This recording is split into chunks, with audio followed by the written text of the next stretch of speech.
Cool. Ladies and gentlemen, good evening and welcome to the 10th vvvv worldwide meetup. I have the pleasure to be your host tonight, and I already have David, do you hear me? I already have a few of the guests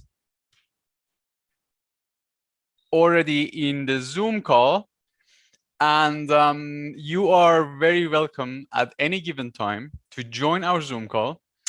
You can find a link on the vvvv.org in the blog post, or you can find in our element chat in the vvvv. So just do not forget to put your name plus vvvv so we can admit you, so you can join the Zoom call. I would perhaps, it would be a good idea, until everybody else would join the call, it would be a good idea to ask the others who are already here to just say a few words, and perhaps say that if they're going to talk about something, what are they going to talk about? In the meantime, as I said before, those who are watching us on YouTube, feel free to join us, feel free to show whatever you are doing, and we are very much looking forward to see you in the Zoom call. So I'm just gonna start from the very top left in my view on the Zoom window. I'm gonna ask Sebescuri. Bonsoir, Sebescuri. Bonsoir. How's it going? Fine, thanks. You? Good. It's really good to have you here. Guys. Really. Good. Are you going to show something? Yes. Two things actually. The first thing would be an update to the Gamma launcher, and the second is a small plugin I made for VL. Small experiment, nothing fancy, just something cool. Fantastic. Of course, it's going to be something cool. Okay, so we will get back to you. Thanks for that. The next person, Emmanuel Gullup, who already mentioned that this is his first meetup. I'm really happy to have him here. Emmanuel, who are you? What are you doing? And what are you going to show us? Yeah, first, Amir, thank you so much for convincing me to being here tonight. So I'm going to show one of my old projects and what's behind and how I use vvvv in it. And then I'm also going to have a link to one of the current projects. And yeah, I'm super interested about what everyone else is doing. And hopefully we're going to have some really nice discussions. I'm sure. Fantastic. It's really good to have you here. I'm really happy that you joined. We're going to move to the other person. I see that Randall, hello there. How's it going, mate? Are you going to facilitate the conversation and showing the stuff, or you are there with your very spicy announcements that you always bring? Well, a pleasure to see you as always, and to say hello to you all. I am not showing anything specific tonight, but I do have a couple of brief announcements to share eventually. So looking forward to that and to whatever's coming today. I'm very happy to have you here, as always. So I'm gonna move on, and I would like to ask Berson. It's really good that you are here. It was a bit of a I would say a bit of a push to convince you to be here, to just show your stuff. I think you're just being really humble, but thanks for taking the effort. Would you say a few words? Yeah. So I'm going to show two patches, which actually I call it fun stuff, which is based on sound and MIDI input. So, I mean, let's see. I'm looking forward to that. Fantastic. Good. Okay, I'm going to move to the next one. I would like to ask Martin. I think Martin from Mbox. I don't see you if your window is activated. Martin, are you still here? Yeah. Cool, perfect. Yeah, there we go. Actually. Yes. What are you going to show us? Okay, yeah, I'm Martin from Mbox, and we're gonna show some projects we did recently, but mainly the purpose is show a little bit of our framework we are developing for a while already. It's, let's say, an internal development, and and the projects I'm showing are also related to that development. And at the end, I really want to show this new Fantastic. I'm looking very much forward to that. very exciting. I'm gonna move on, and well, I see that already two of the knights of the Fuse project or the Fuse mission, they are already here. Nathan and Chris.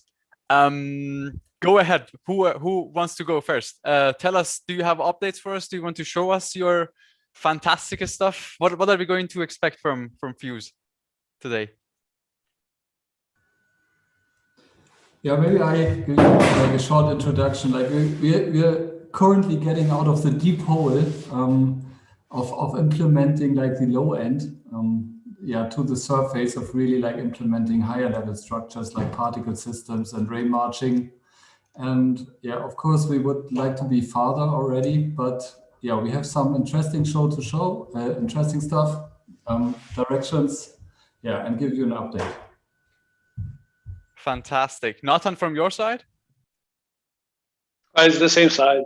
Perfect. I can just say that look at this effect of transparency. It's fascinating, no? It's like this is solid, and then it goes to it's a nice effect. Okay. That was a good teaser. Cool.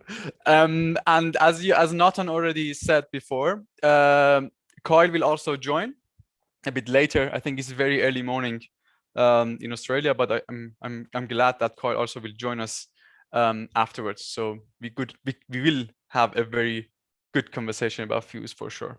So I would also I mean, we could just start right away. Or perhaps I would just like to ask once more, whoever else wants to join this call, feel free to do that. Just in the Zoom, there is a Zoom link in our element chat, also on the weblog. Just put your name plus vvvv so we know who you are, we know you're a friend, we just let you in, and then yeah, we're gonna start right away. I would say maybe we start with Emmanuel, if that's okay. I have like a little bit of notes here and like a sort of a timing. So Emmanuel, if you are okay, please just go ahead if you want to share your screen or however. Okay. Great. So welcome everybody on my screen. And hopefully that works like that.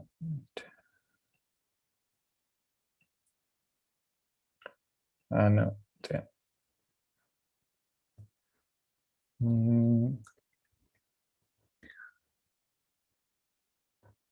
Okay, I'm going to do it the other way around.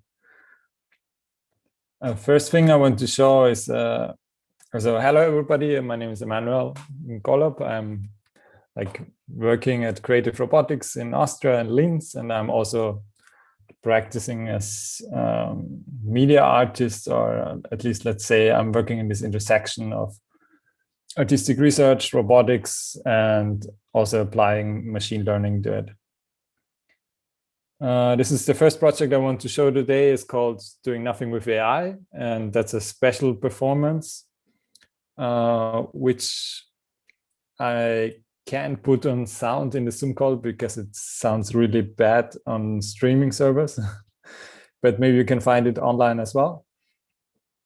So what you have on the right side is this kind of sculptures I'm doing. These are robotic sculptures, and they are an AI is generating movement and using the EEG of the perceiver, and in that case, the violin performer, as some kind of feedback for learning about its movements, it's what it makes with the interactant, and then trying to develop it further.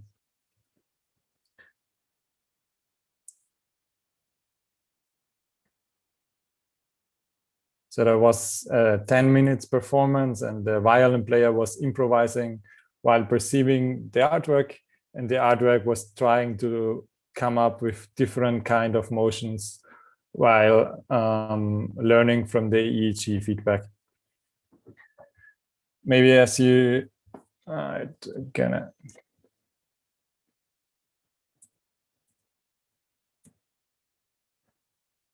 Yeah, what I use as a feedback is EEG, so it's some kind of EEG head cam, and I'm using some kind of pipelines for interpreting those data. It's like if somebody is interested for going in this direction, there's a nice startup. It's called NeuroPipe. So you can make your own pipelines for focusing on really specific brain areas. And this interpret data, then I'm then forwarding to vvvv. So for everybody of you like interested in the AI setup behind, that's the graph. Sorry if it's too much for you right in the beginning, but I'm gonna try to like describe it step by step. So basically, some of you are gonna know what GANs are doing. So you will be reminded by this graph in the bottom that it's very much the normal standard GAN. And I tried to adapt the standard GAN with an extra loop going through the robot setup, and also using the EEG as a discriminator for building up a database, which is then used by the discriminator to train on. So there are this kind of two executions happening at the same time. One is happening continuously in the background. For this one, I'm currently still using Python because of performance issues. I tried to work a little bit with the GANs from Hayden up on the Nugget library, but I didn't. My computer was not strong enough. Let's say it that way. The upper part is the green in the green rectangle. I'm doing in vvvv. So I'm generating or translating the samples towards robot commands and then sending them to the robot, as well as like getting back the EEG feedback.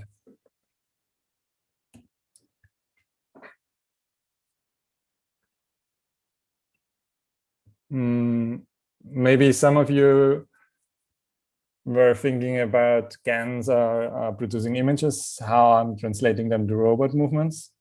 Yes, that's very much right. So I found my custom translation of robotic motions to image grayscale images. So when you watch a robot, it has a very limited movement. So there is axis motions, they have a defined maximum and minimum, and within them, they are always moving forward and backwards. And I abstracted them to sine waves and then translated those sine waves to grayscale images. So basically, the GAN is producing very small grayscale images, and I'm then translating them to robotic movements. So every sample of this grayscale image is translated to an endless robotic choreography. I know there are other ways, and maybe in the future I would like to use some kind of like also maybe reinforcement learning or some other type of learning. But for now, this was a nice way to go to. There are some problems, as you might be thinking of, is like that the GANs are limited in their mutations. So I also use a certain random factor from time to time to like widen this horizon again. Maybe you have wondered what kind of material it was. So yeah, I'm also using robots for doing manual work. So there were like 23,000 toothpicks, each of them placed with the robot one by one, and then mounted on the same robot.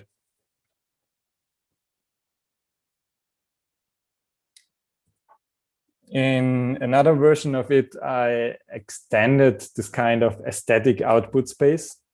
So in this version, the skin is made out of cable ties, and I used projection to change the color as well as the sound.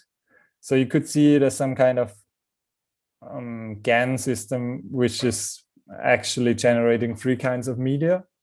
So it's generating movement, it's generating sound, and it's generating light. But yes, all of those systems are limited in some way. That means it's not starting from zero, but I defined very much this frame of aesthetic possibilities. Still, if you count all the possibilities within this frame, it's so huge, you could never experience all of them.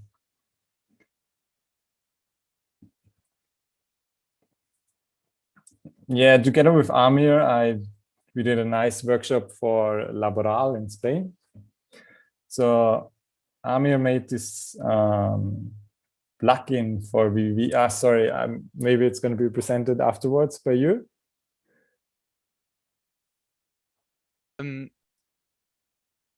Maybe, yeah.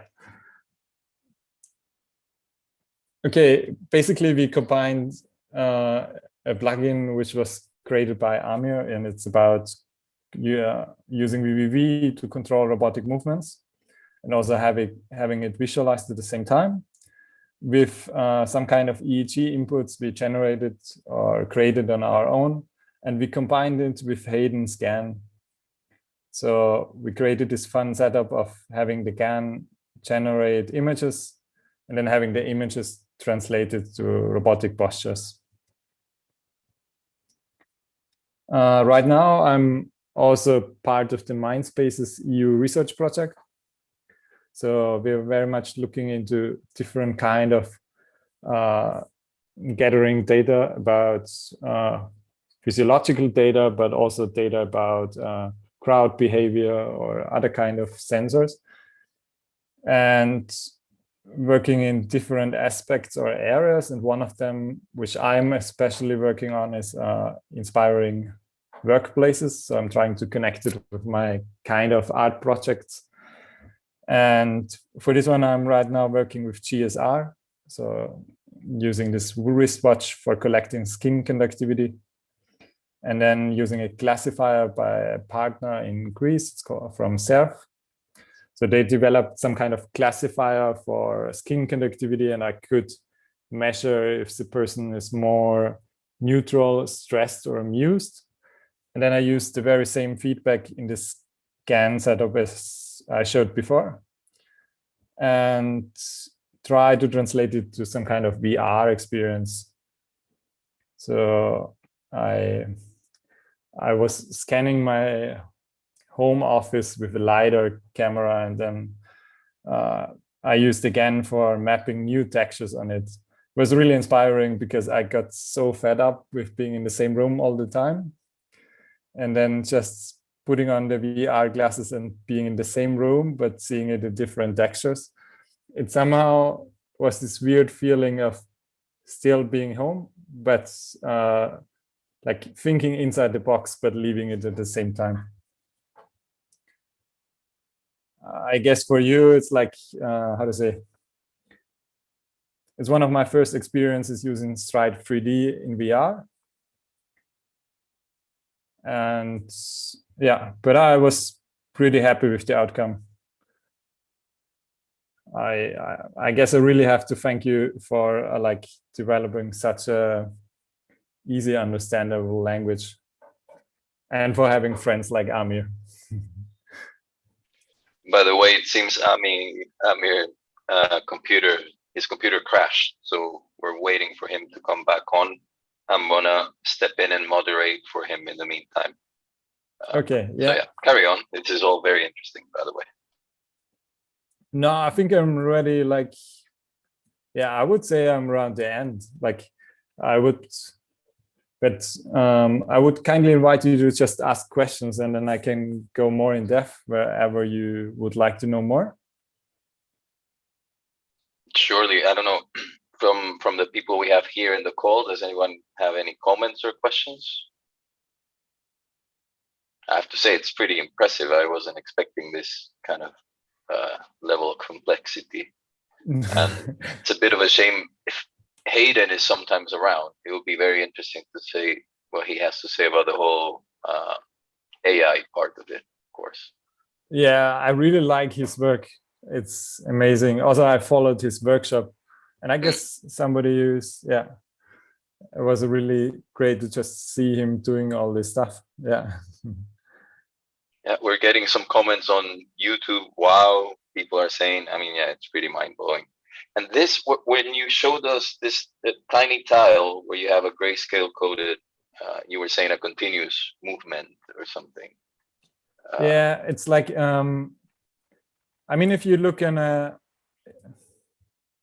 quite simple. Like if you look on the robot, it just has 6 axes. So there are 6 values you need for one position. But if it's a choreography, you have to think 6 values in time. So it certainly needs more values than those 6. But if you think about one axis, it's always this movement. So if you think it over time, it's some kind of a sine wave. And it could be something like this. So I use this, a sine wave can be described by 3 values. And then you could like layer 3 sine waves and you have a really complicated choreography. Very cool. I mean, there's a problem like that some of the closed pixels are really referring to the same aspect. So it also makes sense for GANs. But I certainly have some lines in here where a GAN would not get the connection that well. I see what you mean. Cool. And when you were saying that you limit or somehow frame the boundaries the AI can go to for aesthetic reasons, how exactly, I mean, how does that work? How do you tell it how far it can be creative and where to stop?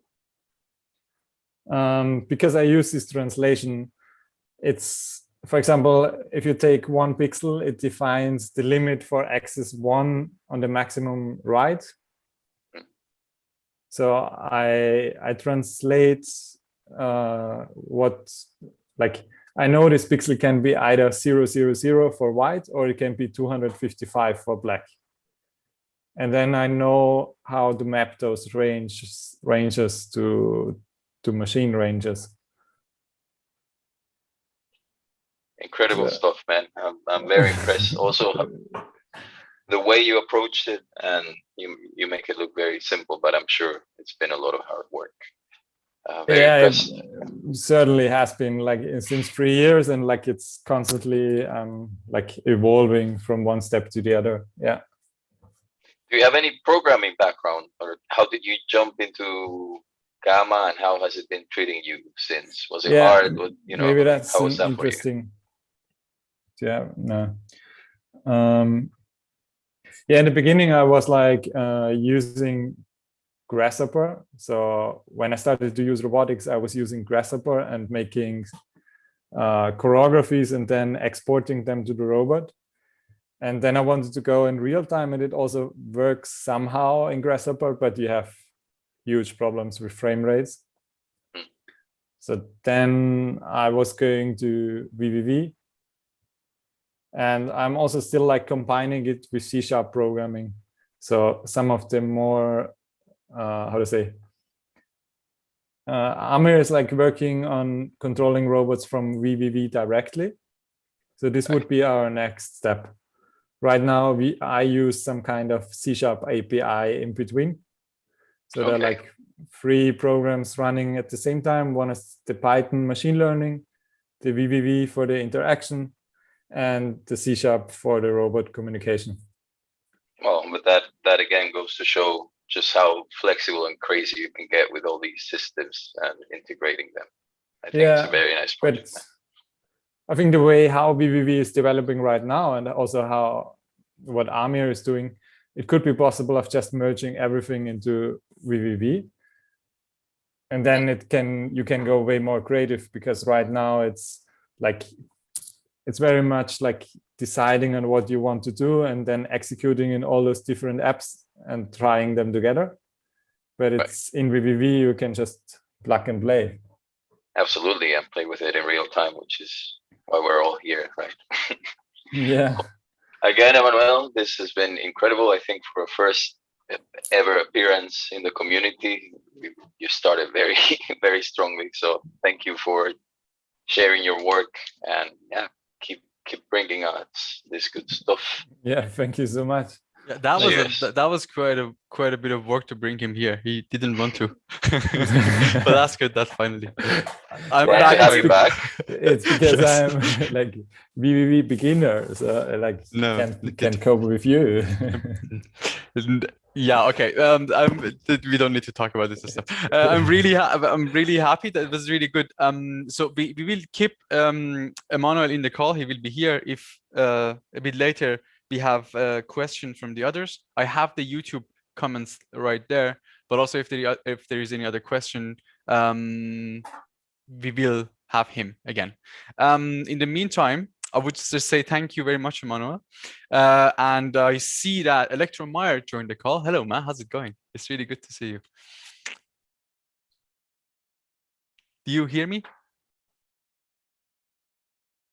Do you hear us?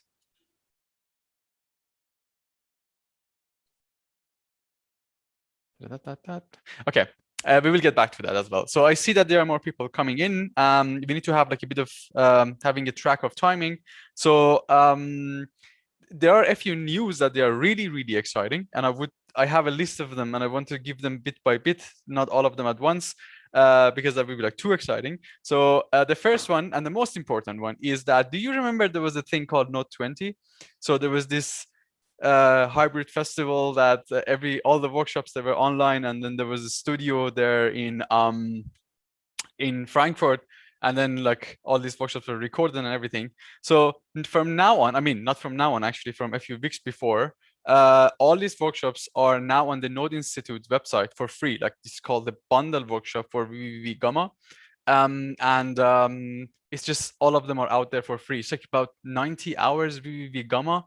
It's just like, so just all you need to do is just go to the Node Institute's website and just sign up, and then you have access to all these videos. Fantastic stuff. I still go back and watch them one by one. That would be it. I will have another exciting news that I will give you later, but then I would like to ask Sebeskuri, where are you, man? I'm here. What did you bring us this evening?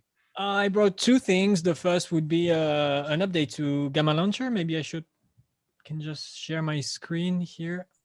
You should be able. Please go ahead. Okay. Do you see it now? Give me not yet. Yes. Actually, I see. Okay. Yes. Good. So, yeah. Just first, the Gamma Launcher update. So Gamma Launcher is a small standalone tool that I started developing a few months ago, and you can see it here. This is the latest version. Basically, it just allows you to pick a Gamma version that you have installed and simply launch it. So if you have several Gamma versions installed, you can pick the one you want, click launch, and it's going to open it. And you can also define a bunch of startup arguments, like allow multiple if you want to open several Gamma instances, if you want to use your package repository folder, etc. So it's all documented on the GitHub repo.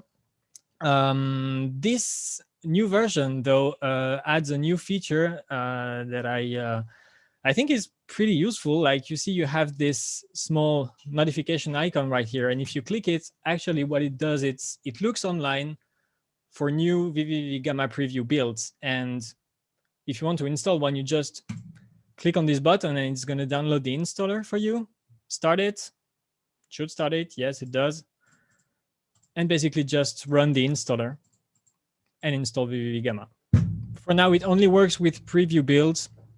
So I still have to fight a bit with the TeamCity API to get all the different builds. But yeah, that's the thing. And it's cool because you don't have to like go to the website and find the installer, download it, etc. You can all do it with a single click from the application.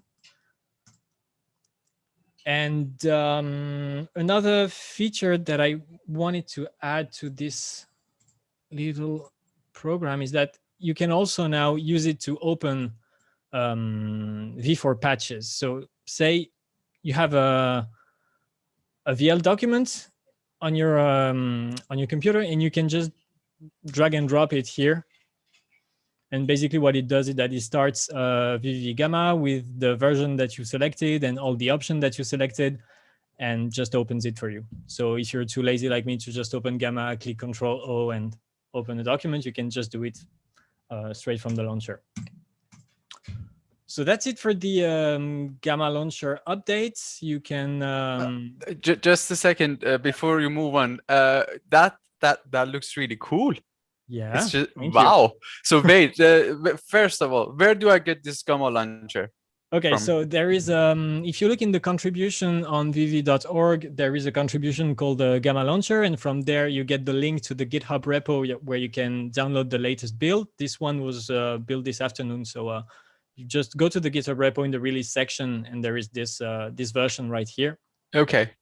I just want to add something like, thanks to Sebastian Gregor, there was a huge performance improvement on the launcher, which was like ridiculously too heavy in the past. And now with just a simple trick, the launcher like uses nothing memory-wise when you don't use it. So big thanks to him, because that was really, really stupid problem with the launcher. That looks really cool. Thanks for sharing that. It's in the meantime, since we are right now on the Gamma launcher, Johannes Lemke is saying is there's a comment that would be nice to inspect the changelogs per release as well to check whether a new preview build is shipping the feature you need.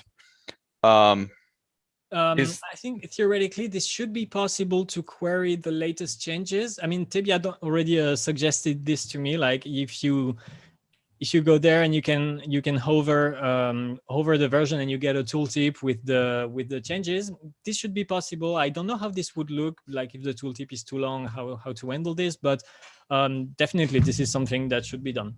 Yeah. I correct what Johannes corrected. Is not featured but fixes. Fixes. But yeah. Okay. Yeah, so maybe you guys get in touch. But that's good. That was good that it was pointed out. Cool. Well, that looks really cool. Actually, I think this is something that I personally would need in my life. Thanks for that. Yeah, I would say if you're not using the Gamma launcher, you're missing out, and you should immediately download it. All the cool kids are doing it. You want to be doing it too. Yeah. I mean, I'm planning to make also a chocolatey package at some point, so that you don't even have to download the thing manually. But this is like a bit tedious to set up, but that's in the making. Cool. And okay, so maybe I can move to the yes, please. Second small thing. Do you guys know this website called Color Lovers? It's I can show it to you here. Colorlovers.com is I think it's been around for quite a while, because I remember using it like a long time ago. It's a website where you can look for cool color palettes for your project. So if you type, for instance, I don't know, sunshine, you get a bunch of color palettes that look quite good, and you can pick one and look at the colors. You get the hex code, you get the RGB values, etc. So this is really cool, but this is also really boring to use in V4, because you have to copy and paste all the hexadecimal codes or the RGB values, but you have to remap it, so it's boring. So I had this idea of a plugin that would allow you to quickly browse those color palettes, look for palettes, and quickly use them in the patch. So this is why I tried to tackle with this one. Let's wait for it to open. Does anybody use this site out there? This site? I mean, or am I the only one? Because there was been in there in the past, but I'm not dealing with color a lot. So yeah, me neither. But each time I do, I mean, I suck at this. So basically, I use other people's palettes that look much better than what I do. Where is it? Color Lovers. So you can just install this NuGet, enable Color Lovers, and it just comes with a single node. I'm just waiting for it to load because it's using Elementor, so it's takes. I see that, and takes quite some time to load. Okay, so if you go in the node browser, look for Color Lovers, you just get this palette browser node, and if you create it, you get this window that basically does what we saw on the website. Like you can enter a keyword. Oops, we'll fix that later. And you get all the palettes that you would see on the website. So it's using a NuGet, pretty old NuGet that just makes the REST queries to the website, and you get all the colors. It's displayed nicely. And now what do you do if you want to use a color? Well, actually it's simple. Like say you want to use this one, you just double click it. And if you go in your patch and press Ctrl V, it just creates a spread IO box with the color so that you actually it's pretty hacky. It's like the trick is just that I manually created a spread IO box, get the string, like pasting it in a text editor, and then I'm just putting this stuffing this in the clipboard so that you can just do this and quickly access to colors. The other thing with this Color Lover website is that you can search by keywords, but you can also search by color. And this is what we do here. You can search for a keyword and a color. If you enable this, it activates the color in the search. So you can set a color manually, but I think it's a bit boring. So I tried to build this little color picker. So if you press Ctrl T and move your mouse over the screen, like you can really pick the color that's under your mouse cursor. So if you have a reference image or something, you just enable the color picker, double click the color, and it's going to set it here. So for instance, if I do I have an image here? How about Nathan's nice orange sweater? I would like a color palette with that color. Oh, we can do this. Yes. Okay, so don't move. Okay, so if you double click, it just sets the color here. And then you can just press enter. And it might not work because it looks for this exact color. So if he doesn't find a palette with this specific color, it's not going to work. But I made a small test image here. So if you press Ctrl T, double click here, and you press enter, yeah, you get all the palettes with this one. So you take Paris Je t'aime, for instance, and you can put it here. And the last feature with this plugin is that sometimes you have color palettes that you want to reuse. You get this favorites tab here. And if you like a color palette, you can right click, add to favorites, and it's going to stay there. And you can do this like for many colors. And then it's the same. You can double click, Ctrl V, and you get the palette. And you also get a few pins to save your favorites to file and read IO box here, read Boolean, so you can read the palette and reuse your favorite colors in other projects. That's it. And yeah, if you want to install it, nugget install vl.colorlover-pre, because there are still a few things to fix, but otherwise it's just this. That is really cool. Amazing. That's fun. That is. One thing, if you go back to the website for a second, go back to the list of color palettes. Yeah, here, as you see, each color has a different weight. Yeah. Can we get that? I don't remember seeing it in the API. To be honest, this is not what I was looking for. So I just maybe I saw it, but I forgot. Because that's really, it would be really cool to have it. Like you mean instead of having equal rectangles?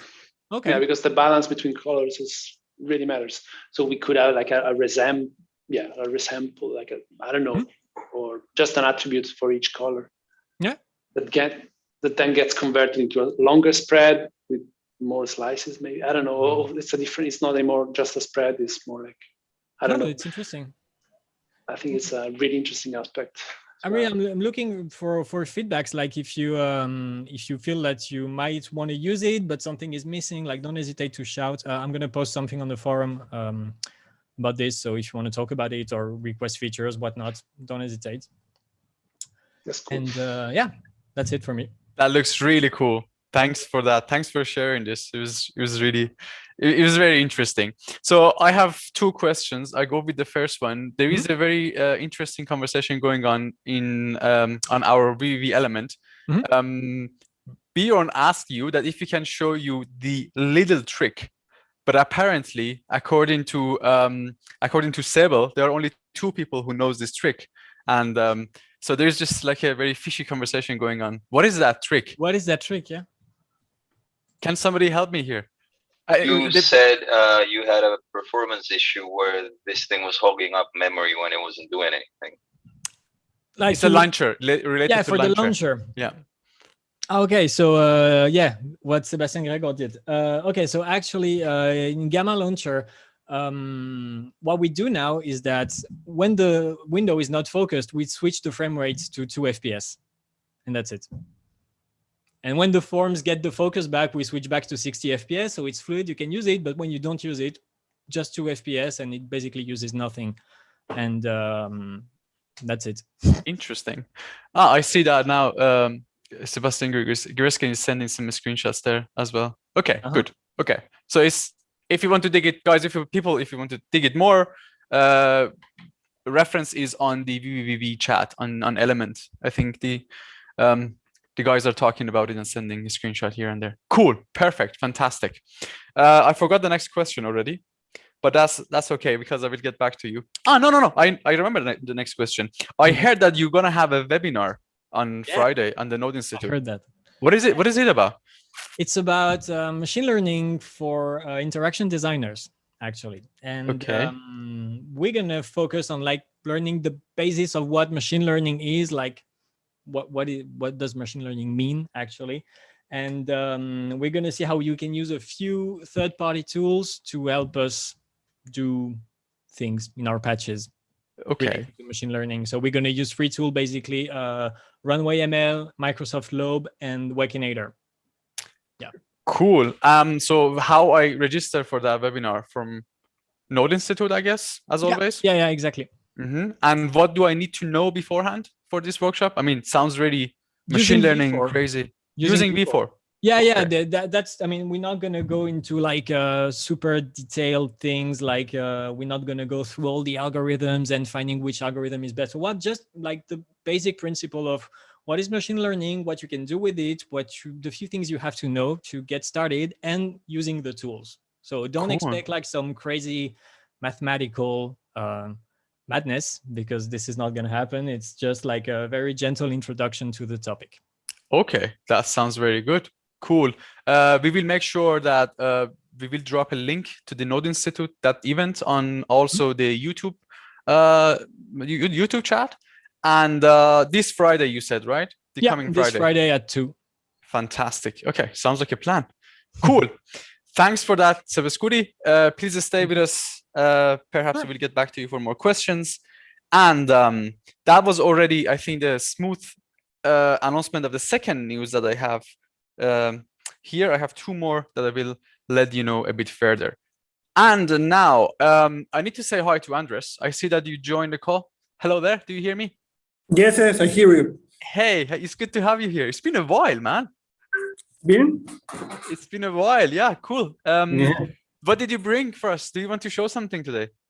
Well, it's a quite incomplete project. It's not completely VVV related, but we have a little bit of VVV in the middle. Give me a second. But it's something very small. Maybe someone else wants to follow, and then I have more time to organize the 2 things that I want to show you. Yeah. Okay. Cool. But that's good that we have you here. Don't go anywhere. We will get back to you. Cool. And in the meantime, maybe I will just ask Mbox guys to tell us what is this utility that they are developing, and I think that's the time to know more about it. Okay. The good question is, how much time do I have before I? How much time do you need? It's a question if I really jump right to the tool, but I want to really give a little bit of history that leads up to that project and show some projects on the way. So let's think about like 10 to 15 minutes, and then we will see how it can be extendable. Yeah, okay. Fantastic. Okay, I need to share my screen first.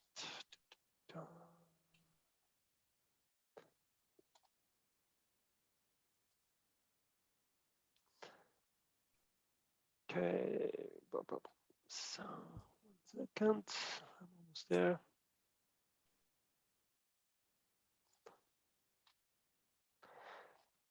Okay, so first, generally, some people know us probably, but just a few words.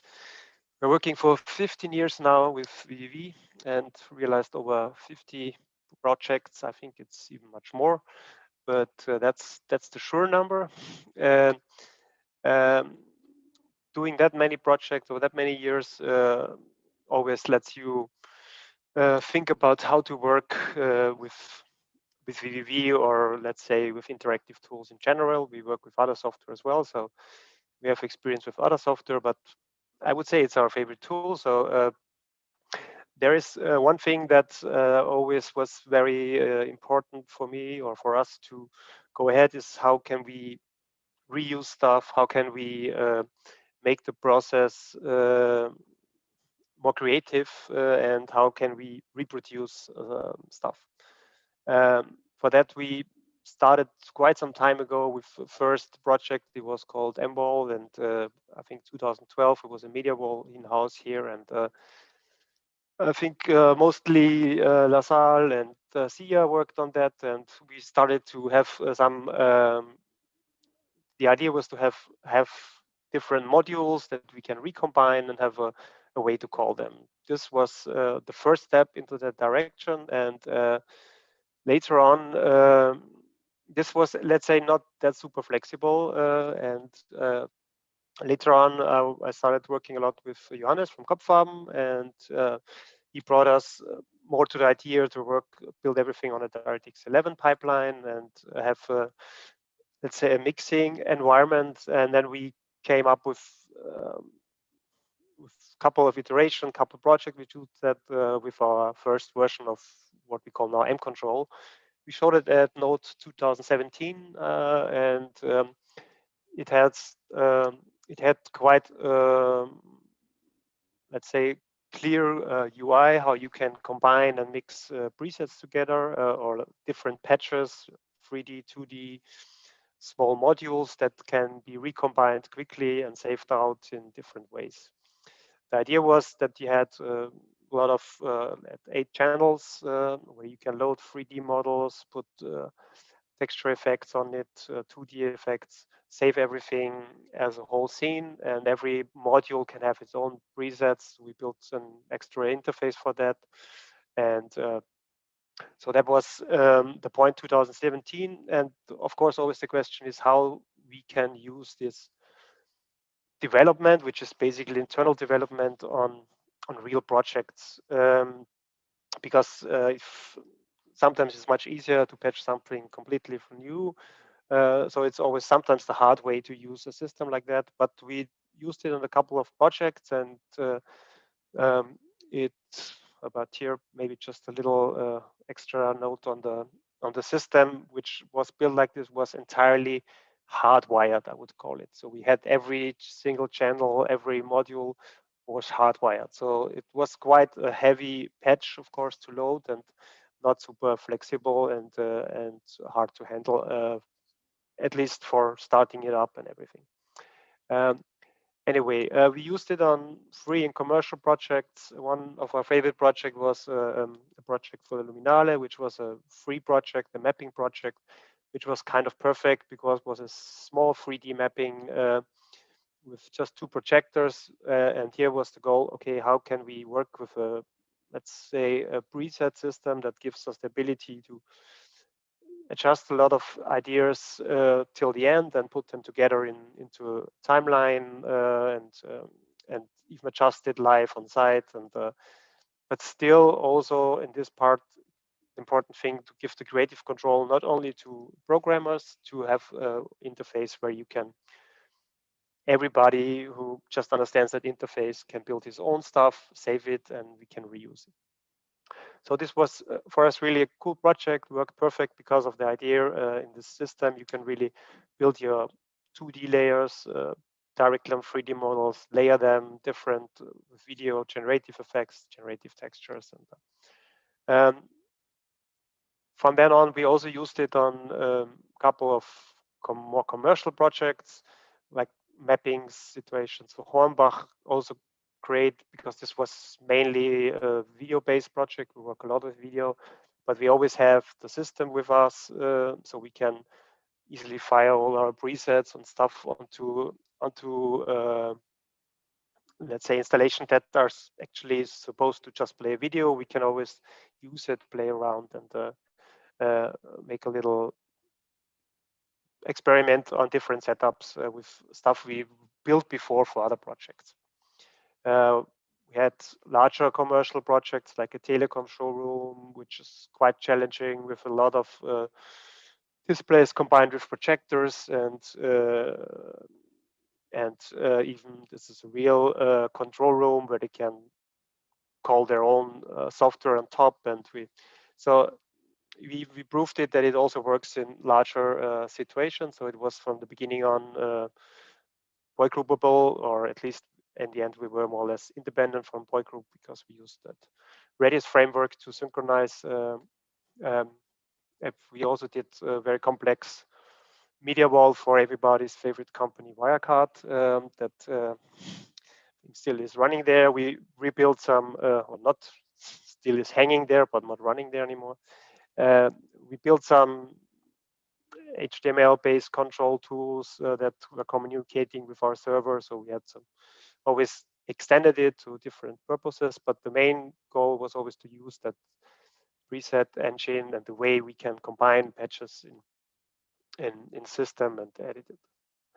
The last big project that I were asked to show today a bit, I think it's not that super interesting, but it's interesting because I think it's our last beta project that we ever did and will do.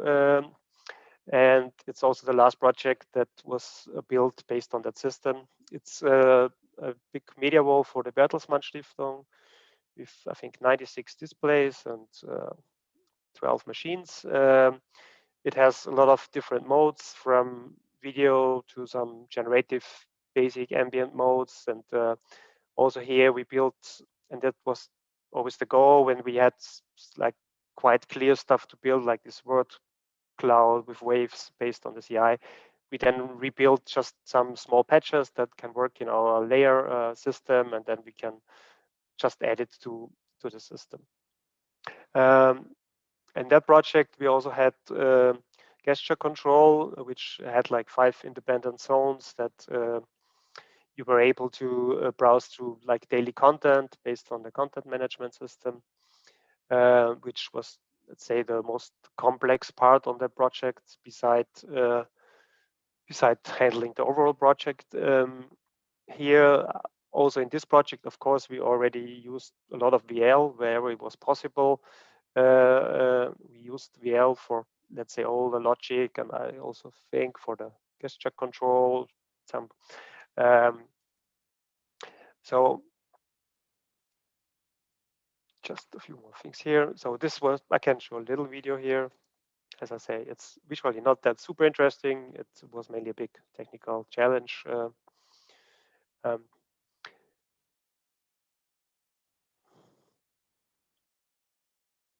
Okay, while we see that, I can talk a little bit what happened after that. For us, it was more or less clear that using this system ongoing is not in our interest, let's say it this way, because everybody was looking forward to work with VL and Gamma, especially Stride, of course. We started to do some projects with Stride and smaller projects. And while this was going on, we decided, okay, we have to move on to Gamma, and we really would like to bring our idea of working with patches to it.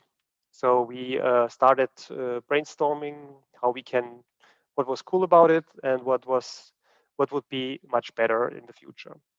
And of course, it was important for us to think, what can we use, or what can we, let's say, let's stop that now here. 1 second. What can be, okay, well, I don't get this away, sorry. Ah, yeah, okay. What can be done much better with the abilities that Gamma provides us. So just as information, I'm not the programmer. Alexander is with me, so he can ask more specific questions. But the thing that we realized that with Gamma, we are able to do this idea of having a way to combine patches in a much more flexible, dynamic way. So based on that, entity component concept that we can build. So because the basic idea of our old mixer was keep the patches as small as possible and find a way to combine them and give the parameters that define patches into a global system that can save them, recall them. So now I'm more or less happy to show the version 0.1. We finished it yesterday of that M control based on Gamma. It's already an exe. And I'll give just a short demonstration what this is about. So it's kind of starting like with vvvv. You have really an empty system where it's even called empty here, where you can add two kind of scenes, 2D scenes or 3D scenes can be extended later on. If I add a scene here, all this GUI is also, let's say, just a development GUI. But anyway, it works. So if I add a 2D scene, then the scene will be generated, and then I have the ability to add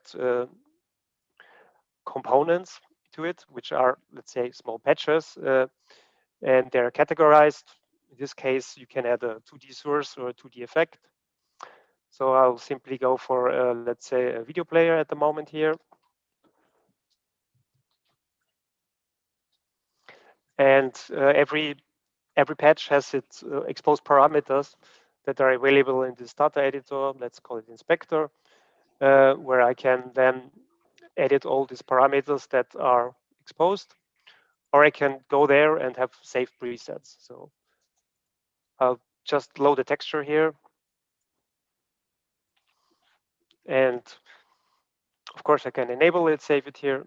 So now I can add in this 2D scene, let's say, another 2D layer, or I can go just to a postfix. So no simple effects. So everything here is just proof of concept. We didn't really focus on a lot of modules, but the whole idea works, let's say, expandable. And that's the big difference to the old system where we're just limited to all the modules. Now we can add as many modules as we want. So this is just like a simple setup. And I have, as I showed you, I can save all the presets on every single component. But I could also go take the slot, which is like a slot of a mixer, and can also like save that or just reload that. Okay, now I just reloaded already prepared 2D scene into that slot, and that means that every slot or every preset can be serialized. It's actually that's just small XMLs that are saved on the hard drive and can recall all the settings. And for example, if I use a slot, not only what components we use, all the parameters are saved within the slot. So I can recall it completely based on the slot. Okay, so we made this, of course, with everything in mind, what we are able to do with 3D. We just, let's say, started with 3D, but on the 3D part, it gets even more interesting because what we can do now is on the 3D scene, we can add any kind of component that are based to work. So if we, for example, just simply load the model here. Okay, I have maybe something saved. No, it's not here. Okay, I'll load it.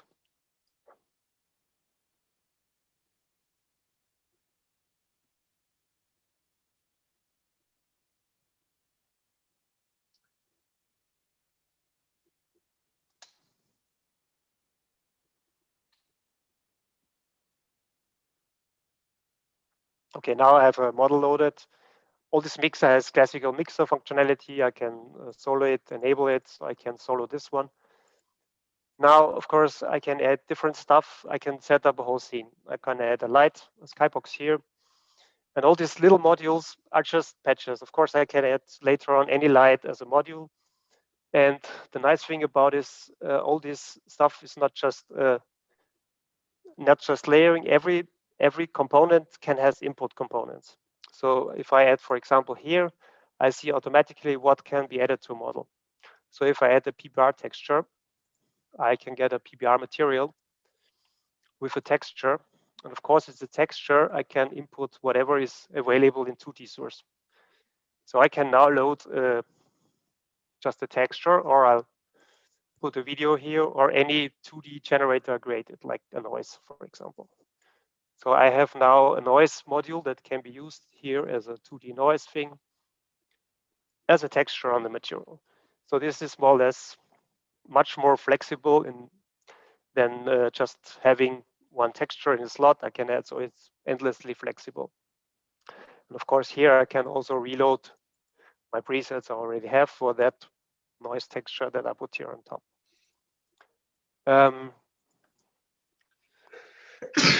Also here I can add post effects and okay, it's a bit extreme one. And as I said, all these slots itself can be saved or reordered, stuff like that. That's everything that was not possible before, because everything was strictly patched. We weren't able to just move a slot from here to there. It's now everything possible because it's, in this case, dynamic. Okay, enabling. As I said, we more or less, these 3D parts we have here, we actually just added them today because actually we want to show the 2D stuff, but it's concept-wise already working that we can combine stuff.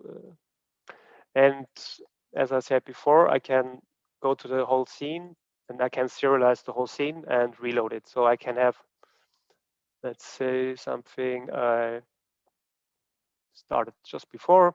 So it just reloads the whole composition, we call it. And with all parameters, it's all, say, saved in one single XML. And this is, of course, for us, offers really completely new ways to approach projects, because this XML is like a patch and with our system that to recall it, we can use it in any kind of interactive scenario, because showing that what's here called composition can be later on mixed together with other compositions. So we can reuse that. Our old system had AB mixer, so we just can use that. We already started doing an extra input system for it. So we have ability to use any kind of input on a more abstract way at the moment. But that would mean using stuff like tilde or kairos, all this stuff that's coming or is around already, is quite easy to integrate for us, because yeah, basically all the basic building blocks are there and easy accessible. Of course, on a project like this, for us, we always have to think in the future, and the important part is, okay, this runs on one machine now. How are we gonna handle this on larger projects in the future? We already started working on a networking solution. I will not show that today. It's a solution that Johannes from Kopffarben is working on, who was also responsible for doing that on the previous version.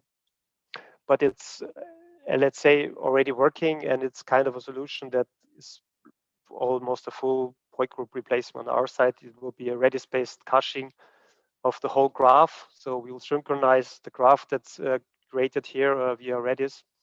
And so it provides us the ability to do everything we do here on multiple machines with synchronizing them. So wow, that looks amazing. That's from my side, I'm just wondering that if there would be any chance, I mean, I'm sure not now because it doesn't fit into this very session, would be any chance to just see what's behind it, like if we can look at all these little tiny patches that you are that is wow.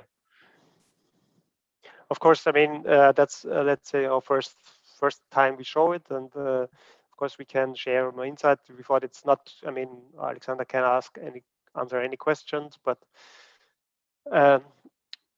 the little scenes or patches, they are really small and simple. That's the idea. I mean, of course, the basic system has some complexity, but compared to the old project, it's quite lightweight and quite yeah, I Great think job.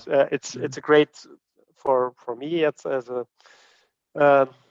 more, let's say, artist approach to working with the abilities, that I can put this into the hand of any creative person, and he can experiment, and that's the really interesting part, that you can start creating visual stuff you didn't really plan to do. That's what this kind of system can provide you, the ability. Great job. Fantastic. Well, first of all, I was just writing a few notes. I have many questions, but unfortunately I should restrict myself at least, because we are also running out of time. We should be careful with that. I mean, it's just a wild offer. You can just simply say no, but what if you just you guys having one session, and if you would like to share in a very longer session, just talk about it, because I'm sure that myself, and I'm sure that there are other people out there that you're interested to know how things work under the hood.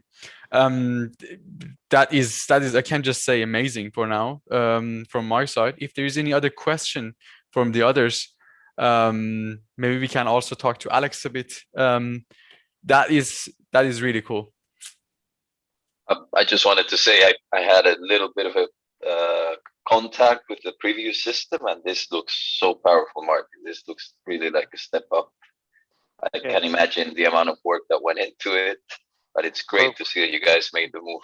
And this because Corona helped a bit, because we had some months with less work, which is not happening usually that much. So this was a good way to use that time.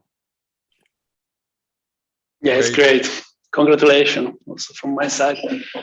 It's really cool to see systems growing now.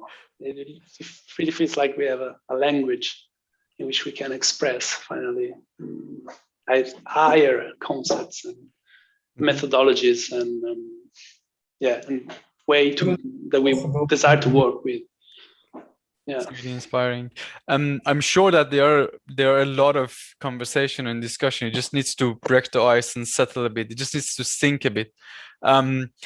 But I'm also really afraid if this very session is a proper time for that, because we need to just be we just need to keep going. But let's use the chance until it's just sort of sinking and breaks the ice. If anybody wants to have any question, I would give the next announcement in my news list, and then we will get back to you guys, if that is okay from your side. Okay, so for that, I need to share my screen. I don't know why we didn't do that last time, in the last meetup, which was the proper time to do that.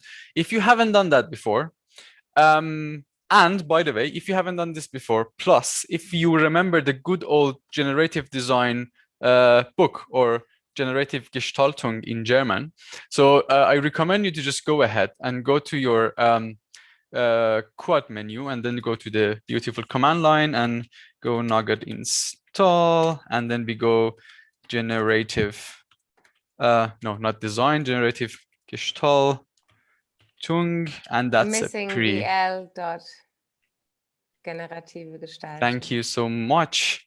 What would I do without you, Christian? I forgot to say hi to you, actually. Yeah, hi. Good to see you all. Thanks, good to see you too. Okay, and then we just typical installing one of these beautiful Nugget stuff. Actually, I do have it there, but yeah, let's just it's already installed. It was just for matter of demonstration. And then what we're gonna do is just press F1. You go to our very beloved help browser, lane category, scroll down, and bada boom, they're all the patches are here. Thanks to Niels. There is a blog post that Niels explains where does that come from. It's from the Mayes University where he was teaching, or he is teaching, and then they just put all of them together, and we just can have access to them, just open patches and have fun. That was one of the news. So I should stop sharing the screen.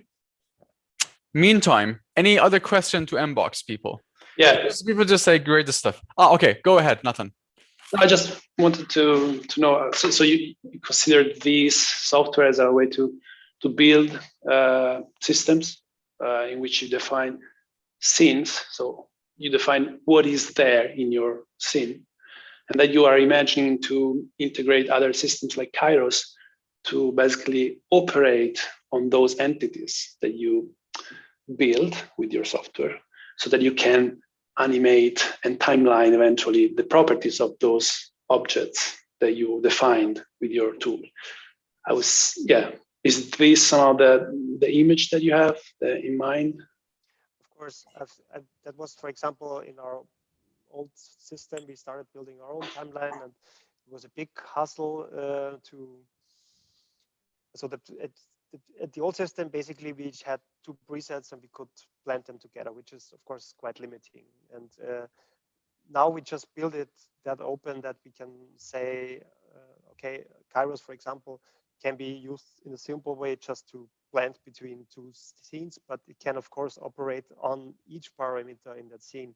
And each parameter means for us, that's one thing we are doing here, is that decide on the patches which are the parameters that are exposed, simply said, and stored in the presets. But any of these parameters can, of course, be grabbed and manipulated. And of course, Kairos is a perfect tool for that, and we are looking forward to. I wanted to talk actually about it. Of course, that's what I'm thinking of, Nathan, making use of Kairos.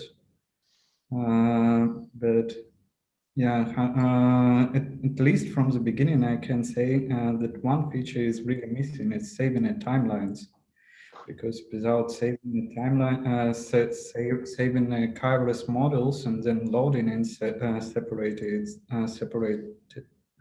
it's just not possible to like make use of all the dynamic. Like the dynamic creation of the models and the effects? Well, it is totally possible to save a model and recall it.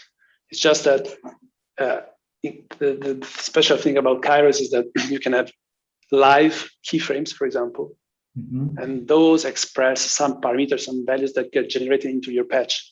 So the model, the real model of this timeline includes also the patch somehow, no?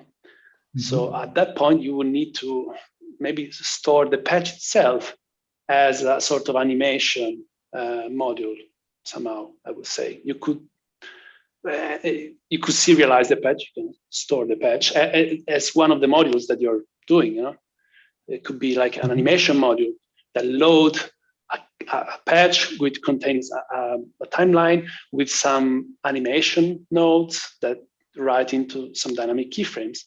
And that one, then the entire patch is the model of what you construct as an animation, you know what I mean? Yeah, but let's talk about it. Yeah, of course. I would definitely want to be. I want to be there when you are talking about it. But yeah, as I said, impressive stuff. Also, I see in the chat that Kai leaving a comment that is amazing, and also Sebastian, you were saying the speechless, another rewrite of a huge system. Oh my god, OMG. Okay, good. I thank you guys. Impressive stuff. Thanks for sharing that, and really inspiring. We will get back to that for sure. But right now, I would like to move on. We have Person here, a very familiar face, who is going to show us what he has been up to these days. And I am personally very much excited to see what did he bring for us today. Stage is yours, Person. Thank you. So as I mentioned, it's going to be a fun moment. So I'm going to show you 2 patches. The first, actually, the major one is the second one. However, I need to tell the story how I reached there. So the first one is quite important.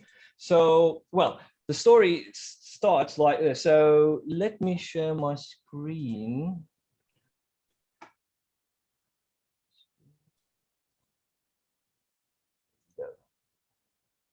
All right, I think you can see a patch right now, right? Yep. Yeah, cool. So, this out. Perfect. So one day I was on my way to a post office and I saw this building. So everything started with that. So the building looked so cool. It's called Sky Towers. And I was like, wait, that building looks so like an equalizer. And if, I can turn that into something interactive and make it moving, that'll be so interesting. So this is actually the start of the story. So what I did, thanks for Stride. So I actually built that. I mean, I took that photo, cropped it. So basically what you're seeing right now here is, I think, consisted of 5 different layers. So you have the background video, you have the birds flying, which is actually a chroma key, like it's a looped video. And I modeled the building itself in SketchUp and dumped it as an OBJ. And the other parts that you are right now seeing on the left and right boxes, which are called equalizer, just patched inside vvvv. So what happens is, actually, I would like to, instead of running a music, I can do that. So as you can see, when I talk, it actually reacts to that. So like, this is the start of everything. So it's quite simple, but it's fun and it looks, alive. So after that, like, I think that this is fine. So I can close this because I want to move on to the other one. So after that, we received a brief, basically, I can say. Let me turn this off and bring the other one. So it was about a music festival. It was actually an electronic music festival. And I mean, they were not even looking for something, like this, but I was like, oh, actually, it would be interesting if I can patch something that's related to the city that's having the music festival. So, and then based on what you've seen right now, I mean, so just a few minutes ago, I quickly patched something like this. It's again based on a photo, as you can see. But the fun part of this, I'm going to run a video because right now actually it's connected to my door. However, it's better to show it in the video, I think, how it works. So I literally created all these layers, and what you're seeing right now is all those buildings are actually 19 of them is cut out, and each building is reacting to one of the notes from the MIDI. So basically, if I can push right now, so I'm in front of the MIDI. So basically, you're seeing this. Actually, the great part of vvvv, which I realized when I was working, so even you're not clicking on the window, the MIDI input works really well. So what I did, I'm running the door on one side and vvvv on the other side. So I go back to the door and click on it. So basically, I can literally.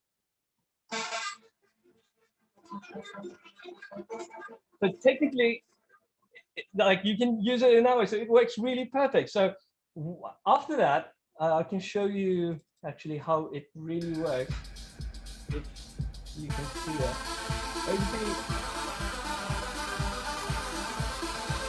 so the whole city, comes alive. So let me move to this.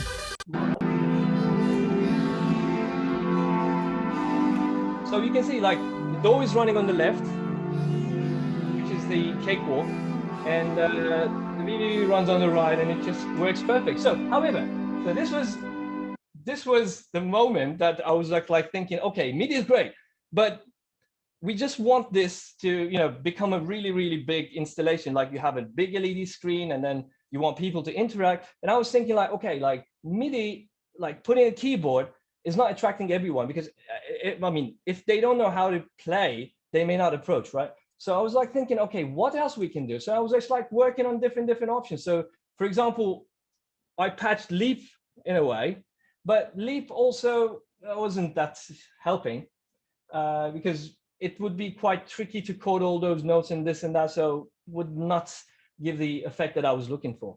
So, and then I came up with an idea. So I would like to thank Randall for the computer vision. So basically what I did is I used the blob detector. So actually, let me show you what I did. So what's happening here on the paper, I have technically set 8 circles. So imagine this as a big installation. You have 8 circles, for example, on the floor. So I kind of reversed it, the blob detector. So whenever one of the blob is out of the way, automatically, randomly, it triggers a building with a sound. So if you have it as a big installation and people just jumps on this, on these circles, automatically they will be just like turning into, into a fun moment. Basically, they don't even need to know how to play an instrument or anything. It's just running away. So like, I'm a fan of Kinect and all those sensors, but I just wanted to not use them because computer vision always like attracts me. So you just put a camera and boom, that's there. So yeah, I'm trying to take this further. Like I'm looking into interesting things more. But so that's pretty much where it stopped actually. So yeah, that's pretty much it from my end today. That's so funny. That is really cool and really playful. And also, like, I see that on the comments, like Randall says that he loves this stuff. And I see like a lot of smiley faces, like people are really happy by seeing these things. Thanks for sharing this. Yeah, it's a beautiful story also. I really like how you structure. Yeah, because no, but that matters. No, it really shows about the process. No? That you randomly saw that building, everything started from there and then took another direction. And it's nice to see that you can shape your intuitions and your ideas and enjoy the process. No, and it's important to step back and look at the process on all the levels, on the software level, but also on the inspirational level. No. So it's really nice. Thank you. Absolutely. I also want to say, like, not only is it technically impressive, but the creativeness behind it is also very inspiring. And then the visual quality of it and aesthetics of it are also very pleasing. So you have an A+ on all fronts from me. Cool. Really good. Really good. Thanks for sharing it, Bersen. I'm looking forward to see where does that go and how cool and how more playful it's gonna be, and what are the other versions and editions of this. Please keep up going that way. It's really cool. Yeah. So I have another news, but I don't want to announce it now because I don't have that much news. There are more people here, but instead. I should say hi to Kyle. It's really good to have you here. If you hear me, is it really late or really early there, or it doesn't matter? It's still dark, but it's very early. Okay, good to see you. Thanks for being here with us, and also Christina. It's really good to see you there. Thanks for joining us. Before we, Christina, did you bring something for us today to show us? Okay, it's really good to have you there as always. But before we jump into Fuse stuff, I would like to get back to Andres. Are you ready with these things that you want to show us? Yes. I'm very much curious to know what is. Okay, give me 1 second. Let me share my screen. It's been a while since I don't use Google this Zoom thing. Okay, do you see the share screen? Not yet. Okay. No? Yes, perfect. Okay, well, the idea starts, this is an old project and also a failed, it's not failed, but it's an incomplete project. When this COVID started, many companies tried to find a solution. Ferrari was one of them. And then another one was, I think, Tesla. They tried to build a ventilator by themselves using auto parts. So I'm working in a company and we work with oil. Well, we work with all type of electronics and machines, and we said, okay, let's try to build a ventilator. I mean, how hard could it be? So let me 1 second. This was the the first part. These are gas pressurizers that you can find on an oven. So this is our kitchen supply stuff. It's not medical supplies. These are valves. And this is the board that we made. And we started. Andres, sorry, I don't Yeah. think we're seeing what you're showing us. We only see a file explorer window. At least I do. I don't know about the rest of you. Now, do you see now? Perhaps you need to stop sharing and share again, because I think you only shared one application, not the whole desktop. Oh, I guess. that was okay. Now? Ah, yes, perfect. Okay, wait. So let's go. So, I mean, you were able to see this Tesla and Ferrari. Maybe you just show them from the beginning, because we didn't see any Tesla Ferrari. Well, when all this COVID thing started, there was a lack of ventilator. People were thinking that we were running out of ventilator. So Ferrari built this machine they tried to create a ventilator. Then other group of makers tried to build these kind of machines. And what else? And Tesla also did the same. Using auto parts, they tried to build a ventilator by themselves. And we say, okay, let's try to do the same ourselves. So what I was trying to show you before, this was the first approach. Basically, these are electronic valves. These are pressurizers. I mean, these control the pressure that goes that goes on the pipe. And this is the final product. And we start testing that using vvvv. Basically, I build a simple screen to plot of the first part was sensor. Oh, I don't have the sensor here. This was the sensor. It's an Arduino pressure sensor. And we say, okay, it's working. And now what we need to do to build this machine, we need to control. Basically, you need to keep the pressure between two different lines over 30 centimeters of water and not more than 80. And this is the whole machine working with a balloon, basically. And it seems to work, so we keep going. Let's see what else. This is the final machine. I mean, it's not running vvvv. What I mean is that vvvv was used to test the machine and to simulate all the different things that the sensors needs to see. Give me 1 second, and I think this is the final one. Yeah. And yeah, this is one of the final things. Give me 1 second. I mean, I just download all the picture from a WhatsApp conversation with my boss, but this was just an attempt to fight COVID. It's incomplete. The machine kind of works, but before we use this, it needs to run through a lot of different medical tests, quality tests, and all the stuff. But the only story here is that vvvv in the background to test all this was amazing. But the machine itself is not depending on a computer. It's not depending on vvvv. It's just a microcontroller and only C.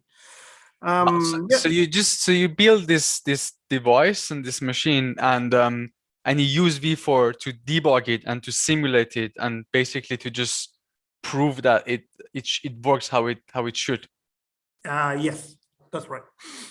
Wow, that is. I mean, okay. Maybe there are other tools, but time was the main concern at that time. Yeah, vvvv and just a graph and the ability to talk with an ESP32 to send all the data, when to open the valve, when to. I mean, you can tune all the parameters from vvvv. And you can see the pressure, you can log that, you can check when it fails. And finally, the whole machine, I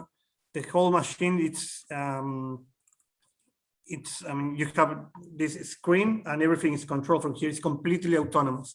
But at the same time, it can stream the data to a vvvv screen if you want to see all that.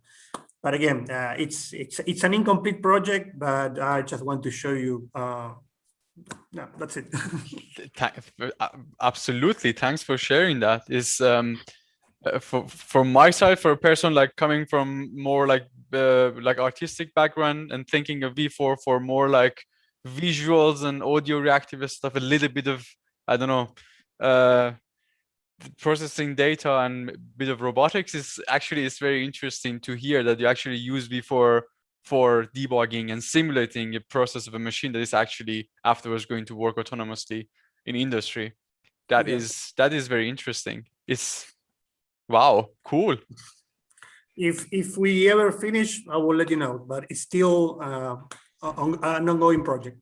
Yeah, please keep us updated. That's, yeah, cool. That's great. Perfect. Nice. Any other question from I see a few comments there.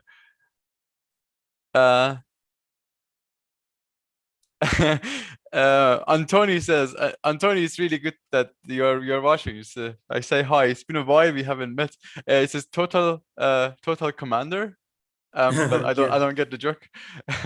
And Johanna says that you are not telling me you are using V4 to keep someone alive. Well, perhaps. But yeah, it's kind of risky.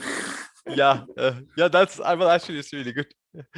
Yeah, cool. Thanks for sharing that. This is really inspiring. Very good. Great.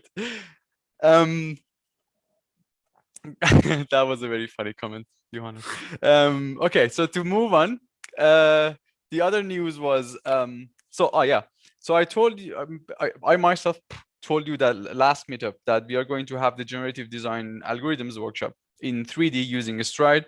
And to just stay on my word, it is there. It is almost there. It's just a matter of finding a time that where do we want to place a webinar for that. So as soon as we have a time for that, it will be announced. I don't know when exactly, like within 1 or 2 or 3 weeks. So yeah, so that's going to happen.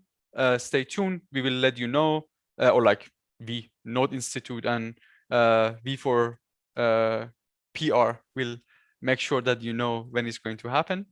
And last but not least, perhaps as everybody else also was waiting to know, I see in the meantime that Brian is there. Hi.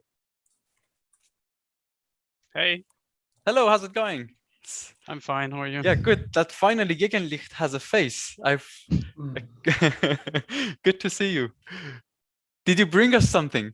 Yeah, but only if there's time. It's just something I'm working on a PBR utility library, so to make it easier to load and play with PBR maps. Interesting.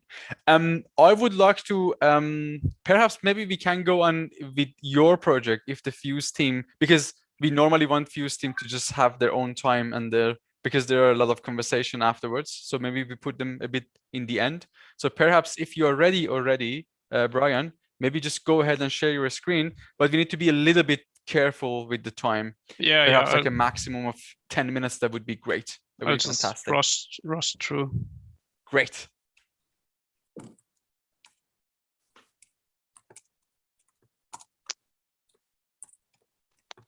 Okay, can you see the screen? Yes. Okay, cool. So yeah, so basically the main idea was to make it easier to load PBR maps from folders. That's how I started, because it was really annoying just setting up PBR materials. And for this was the first time I actually had to look at data types and definitions and so on, trying to create something comparable to a library. So yeah, the functionality for the basic one of the materials is basically you can just select a folder and it will load the materials, which makes life much easier. But then I figured, cool, now we have some texture effects again. So I can try to build something to actually generate PBR maps and so on.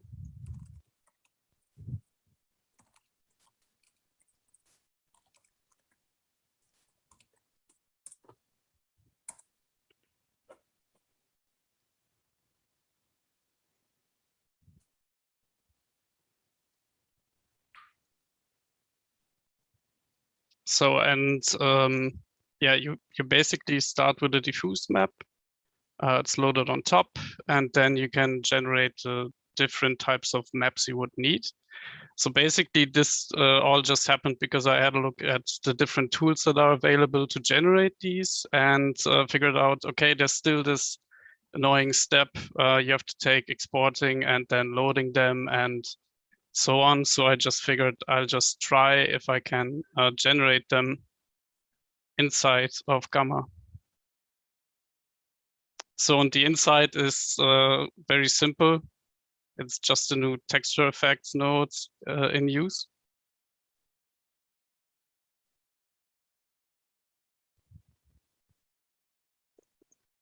Just always some different filters inside to just create the effects.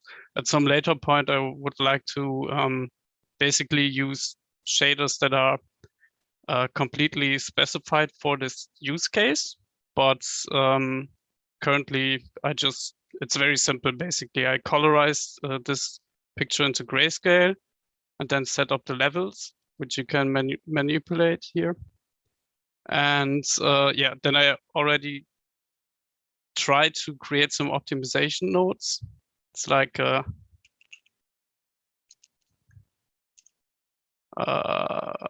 maps optimization. There's only one, but hopefully there will be more. So because if you actually have a look, most displacement maps will create some errors. And if you blur them a bit, basically an edge blur would be the best to get rid of high contrast differences in the images, to reduce the stepping caused by, well, a not infinite high resolution mesh. And yeah, then there's also this emissive node, which creates the emission. And this is basically, again, just chroma key and some blend nodes, not much more.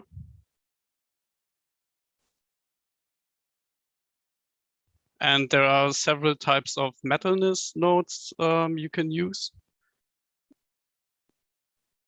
So this is just the same thing, basically. It selects via chroma key and color, and then you can change the range and the level of the blacks and the whites of the map to yeah, just basically change it a bit. And for the roughness, you can either just use this one, which inverts the metalness, which is very common.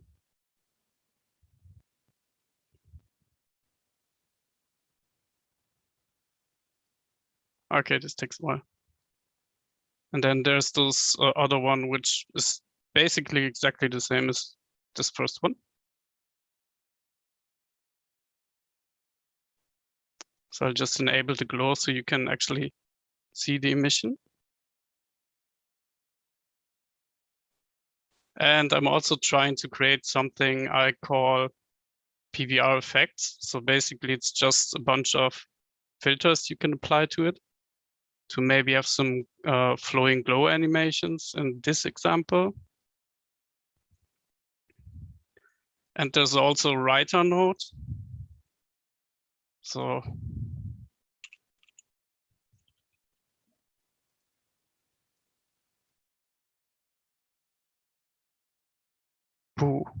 there. It didn't work for some reason and it crashed. But it should create a new folder and save them. Save them. Yeah. That happens. No, that looks really cool. So you just like, you just make really a small, based on the existing nodes, you just put all of them together and you just make sort of, and then also you have them pass through, if I I'm just like I created this data type PBR textures, so I can get and set them wherever I like. Yeah. And there's also the same for the attributes, because I found it very annoying if you want to change the offset or the scale of the UV, which you can do in other places inside the material later or override them. But I found it nicer if you could just change it directly on the texture base. And of course, you can also, and that's the end of after this, I guess. Yeah, you can also blend them, which you could also do this on the material level by creating a new material layer and then blend them and so on. But it's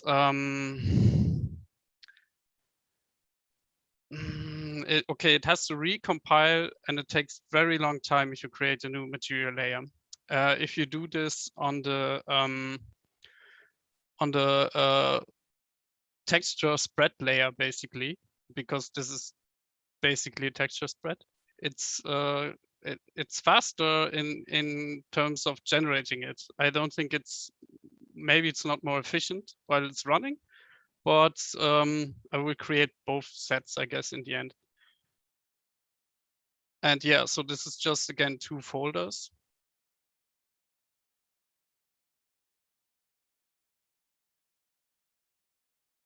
And again, this is the PBR map attributes stuff, where you can basically change the scaling.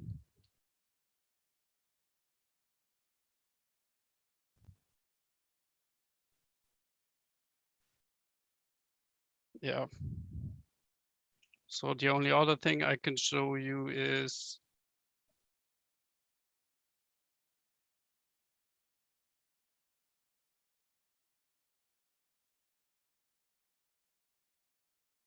I guess I didn't save that one. No, great stuff. That looks really cool. I really, it's really interesting and inspiring to see just taking this effort and building things bit by bit. Is there any possibility for the others to use that PBR utils?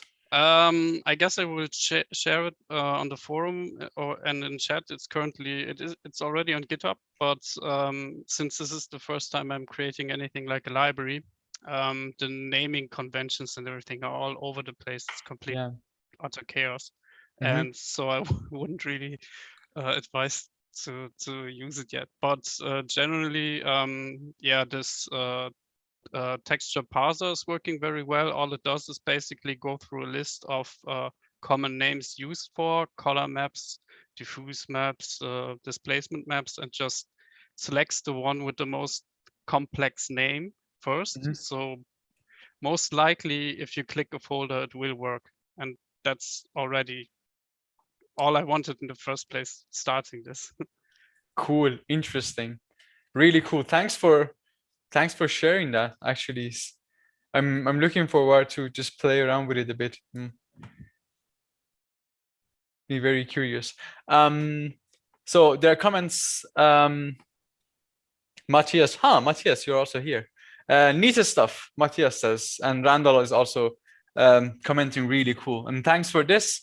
Gegenlich, Brian, it was really nice of you to just jumping in and showing your stuff. I again encourage everyone to just please do that. It's just really cool and it's really refreshing. Cool. If there is any other question, we would just give this stage to the Fuse heroes and to know what are they up for. Nathan, are you going to go ahead, Chris or Kyle? Who is going to start? The stage is yours. No one. Just like, it's really funny. Like, hoping to say that was really cool with the materials. Very nice to see. I love that's like classic for me. Like you set out to make a folder parser and then you end up with this whole. Yeah, I don't know, guys. should I just like launch into a quick demo first, and then we can talk some after, or what makes sense? Yeah. Yeah, I guess so. So I've just got a very small patch can share. Let me put the screen sharing on.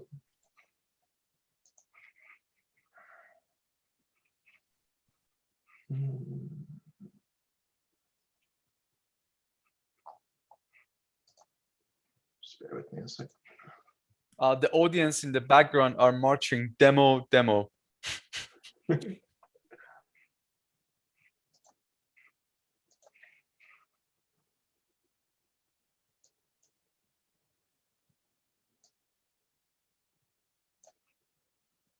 All right. How's that? Can we see?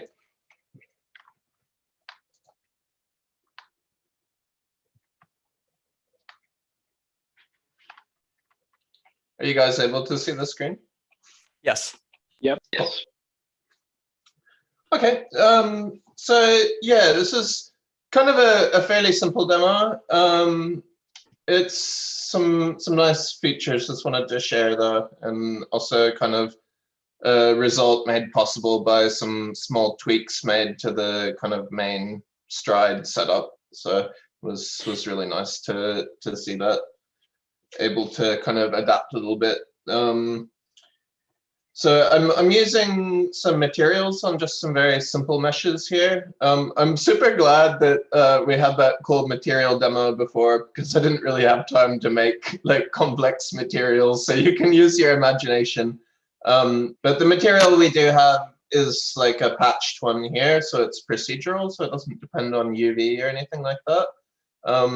And you can go crazy and patch much more complicated ones, a bit like, you know, something from Substance Designer or things like that. But for the purposes of this, it's just a fairly simple one. I think it's got like a little bit of noise on the diffuse channel or something. So I'm gonna show like a little kind of ways that we're using SDFs. I know like I'm always going on about SDFs, but they're amazing, and I really want to kind of reinforce the idea that they're not just for ray marching. They're wonderful for ray marching, but you can use them in all sorts of ways. So like I've got this simple fader here, and I'm just going to bring in another material. And again, I mean, this is a very simple material, but that could be any kind of thing, you know, it might be some crazy lava effect or something that also does things with the geometry. But what's interesting here is the way that wipe works is very modular. So we're actually using a plain SDF, and I'm gonna launch into like a super duper brief kind of recap on what an SDF is. So an SDF is just a spatial function. And it stands for sign distance field. So it just gives you like the distance to some kind of geometrical object. So the reason it's called signed is that if you're outside of the object, it's like a plus value, and if you're inside, it's a negative value. So super simple, but they're used for all sorts of things. It's used a lot in robotics. This image that I was Googling just to have an example for SDFs is actually about using them for haptic feedback. So yeah, very interesting and useful things. Anyway, the point here is that we could use any kind of SDF for this, and what we're plugging it into is this one called fall off. And it basically is just looking at if something in the Stride world is inside or outside of this area. If you're familiar with things like in Cinema 4D, like fields or kind of other sorts of 3D software where you have some area of effect thing, it's a little bit like that. There's a couple parameters we can tweak here. The radius is just basically how long it takes to go like from 0 to 1, if you think of it as a fade. So if we put that down very low, you can see it, we get quite a sharp edge.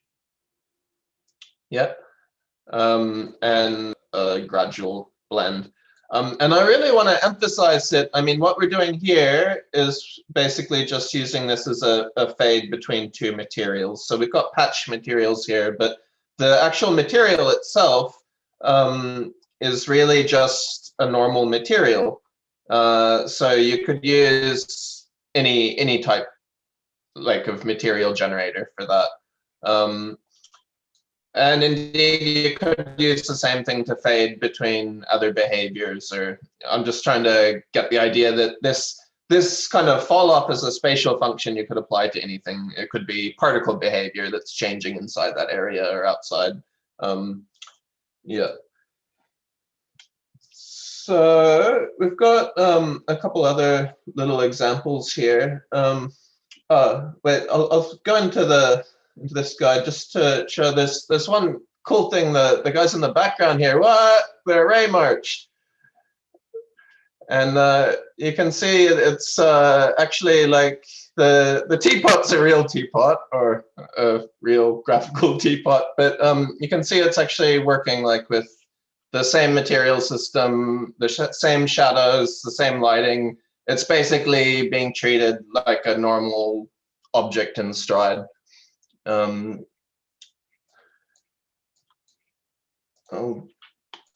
So I'm gonna just switch to like another preset. You'll see it'll take a little while to recompile here.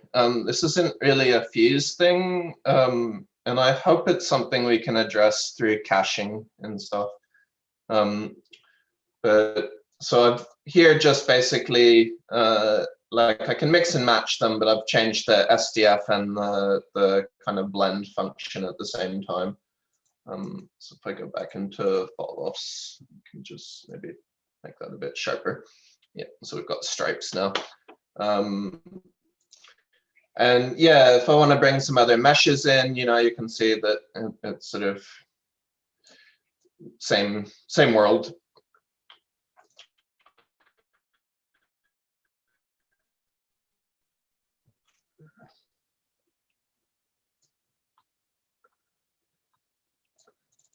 What's going on here? So here, like, this is just a simple box as the function kind of being plugged into the fall-off. We're repeating it in one axis. That's how we get the stripes. And then I think it's turned off at the moment, but we're going to put some noise on the function as well now, so we can. And I mean, that's with the stripes here, but again, that could be with any function. It's just distorting the space that it's operating on. So like we could do the same thing with that wipe if you wanted, you know, if you wanted to have a wipe instead of a clean edge, it's more kind of organic. You could use the same sort of technique. And I think I've got one more preset there.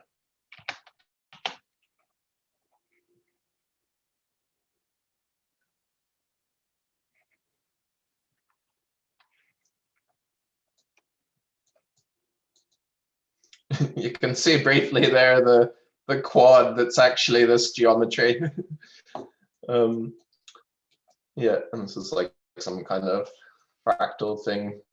If we look in the fall off for this one, now we're actually using a noise as the fall off function, which is funny. I mean, noise isn't strictly an SDF.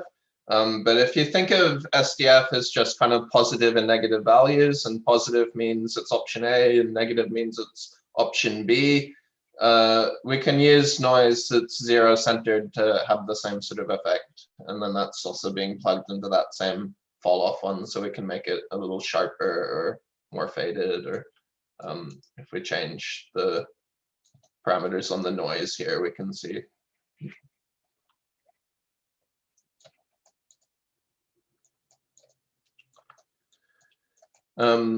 Yeah, again, it's not the most beautiful demo. You can imagine nicer materials and things, but yeah, I mean, that's, I guess from a functionality point of view, that's sort of what I was wanting to show. I can very quickly like peek into some of the part that's integrated with the engine if you want. So in terms of the kind of whole Stride system with like the lighting and the models, we kind of have this monolithic effect that handles all that, and it's got different combinations and stuff, but this is kind of under the hood. Normally you don't really have to deal with this if you're just doing Stride stuff. But we're basically then having this kind of like a hook into that.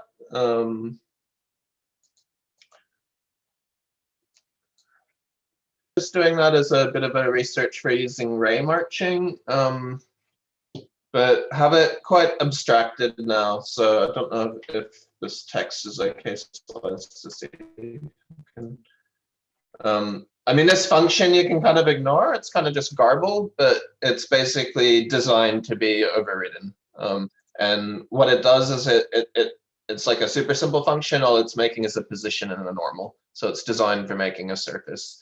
And then, you know, that's kind of hooked into other ones that are like a little bit more taking care of all the overrides at the different stages. And it's kind of quite useful information. Like it's not a super complicated shader, but knowing the right ones to call in the right order is like a bit of a magic incantation. But the idea is to have that abstracted away. So all you really need to interface is with this one.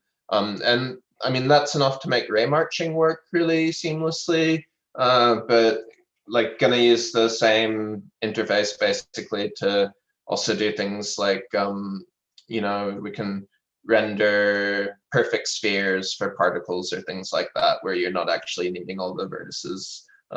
You know, this is like a technique called imposters. So it's like billboards basically, but you actually get the full 3D geometrical effect, and things like ambient occlusion and shadows and everything like that will work, as well as the material system. Yeah.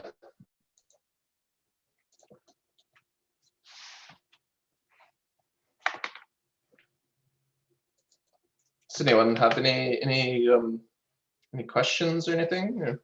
What a wow.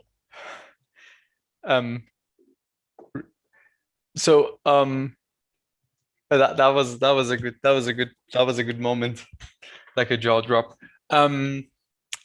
So what is going to just like being very naive and being really elementary here, what is going to happen next? Or what is like, when can I put my hands on this?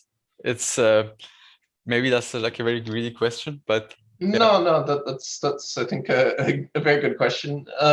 We're basically trying to have like a early version that comes with disclaimers into the hands of people to play with as soon as possible. Means probably having like a nougat in a couple weeks or so. Now, when I say with disclaimers, it's like we've basically been prototyping all this stuff. So like a lot of it, when it gets like to the actual release version of the library, will be reformatted or rechanged. So it kind of comes with the disclaimers that, you know, you shouldn't necessarily like build stuff with it and expect it to work in the future. But we're very keen for people to play with it, to give feedback, to make things, to kind of have a conversation about it.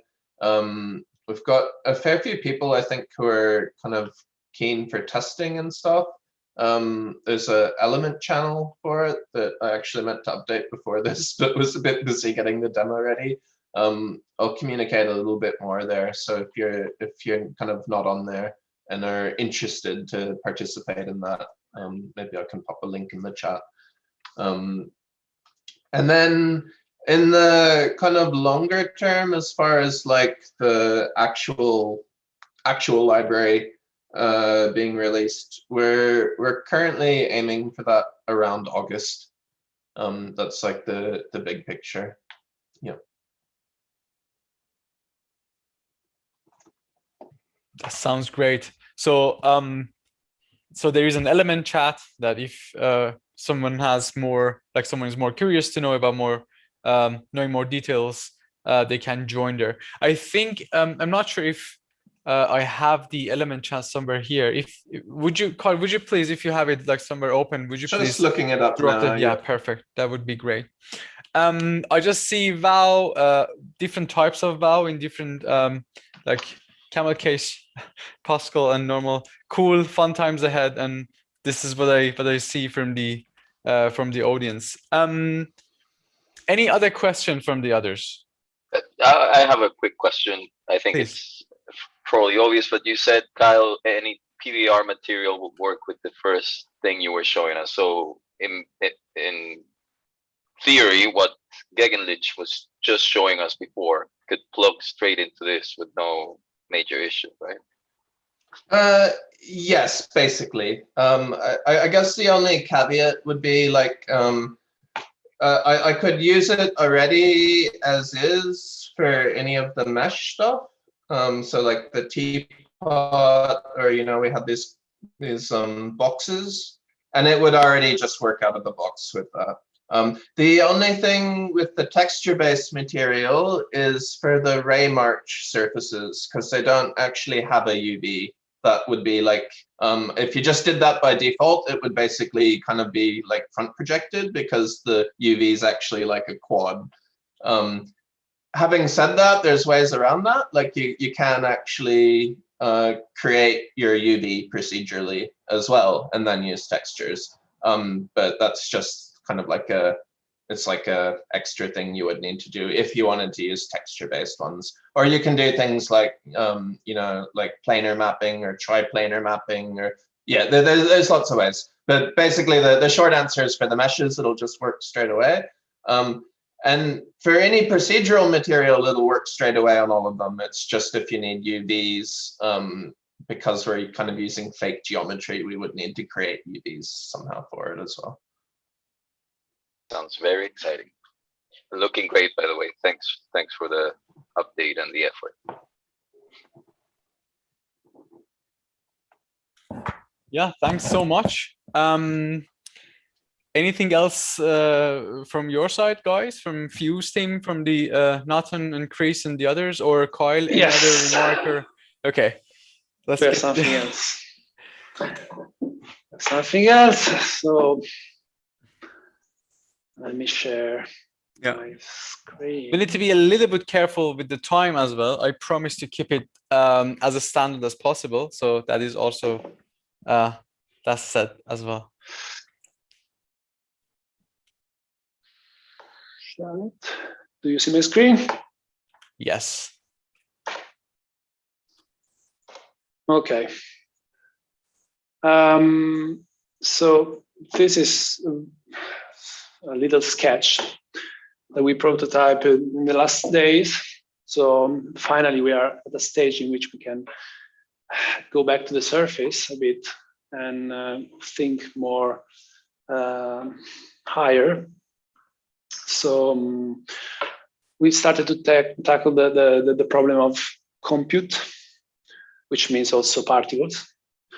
So we really focused on finding a solution that is that allows you to use compute shaders and build pipelines of compute shaders. Then we used as a case scenario the particle system. So here we kind of sketch this particle system just to have a feeling of how it could be to work with particles in this scenario. Let's see something. There is an emitter, which is a very stupid emitter. And we see that now it started to emit particles. They're very close to each other. They look like a line. So let's add some wind to this. And all the particles have a random drag. So that's why they basically behave slightly different. Then we can add some purling to the simulation to make some more appealing. Then an attractor. And there is an attractor there attracting the particles. So, and then there is a final integrate velocity and position module that takes care of collecting these forces and integrating the velocity and the position of the particles, so that it becomes a cycle that I can. So if I remove it, basically nothing will happen. We will emit the particles, and the forces won't be integrated into the velocity and the position. So cool thing is that, so we sketched these modules that I will show you. The cool thing is that you can see that they are part of the same, they get cons into this compute stage, which basically it's a draw code. No? It's one compute shader code, and the output from it, you can even see that the generated code. This is the real shader that is operating on the particle. Okay, this is already a 2 days old version. Now it's already quite different, and it's way more nice. Also, it's nicer the way the shader is displayed, because there are some help lines that allows also to see the blocks of each module, what does at which point, and feels even nicer to inspect. But this is a unique shader. So imagine that, for example, if I disconnect the purling, you will see that the shader changes. So what you're really doing here, you are patching a shader. You're combining together some modules that just provide some code to compile a unique shader. This is really good. That's performances. So, but let's go back to the modules, because this is really the fun part.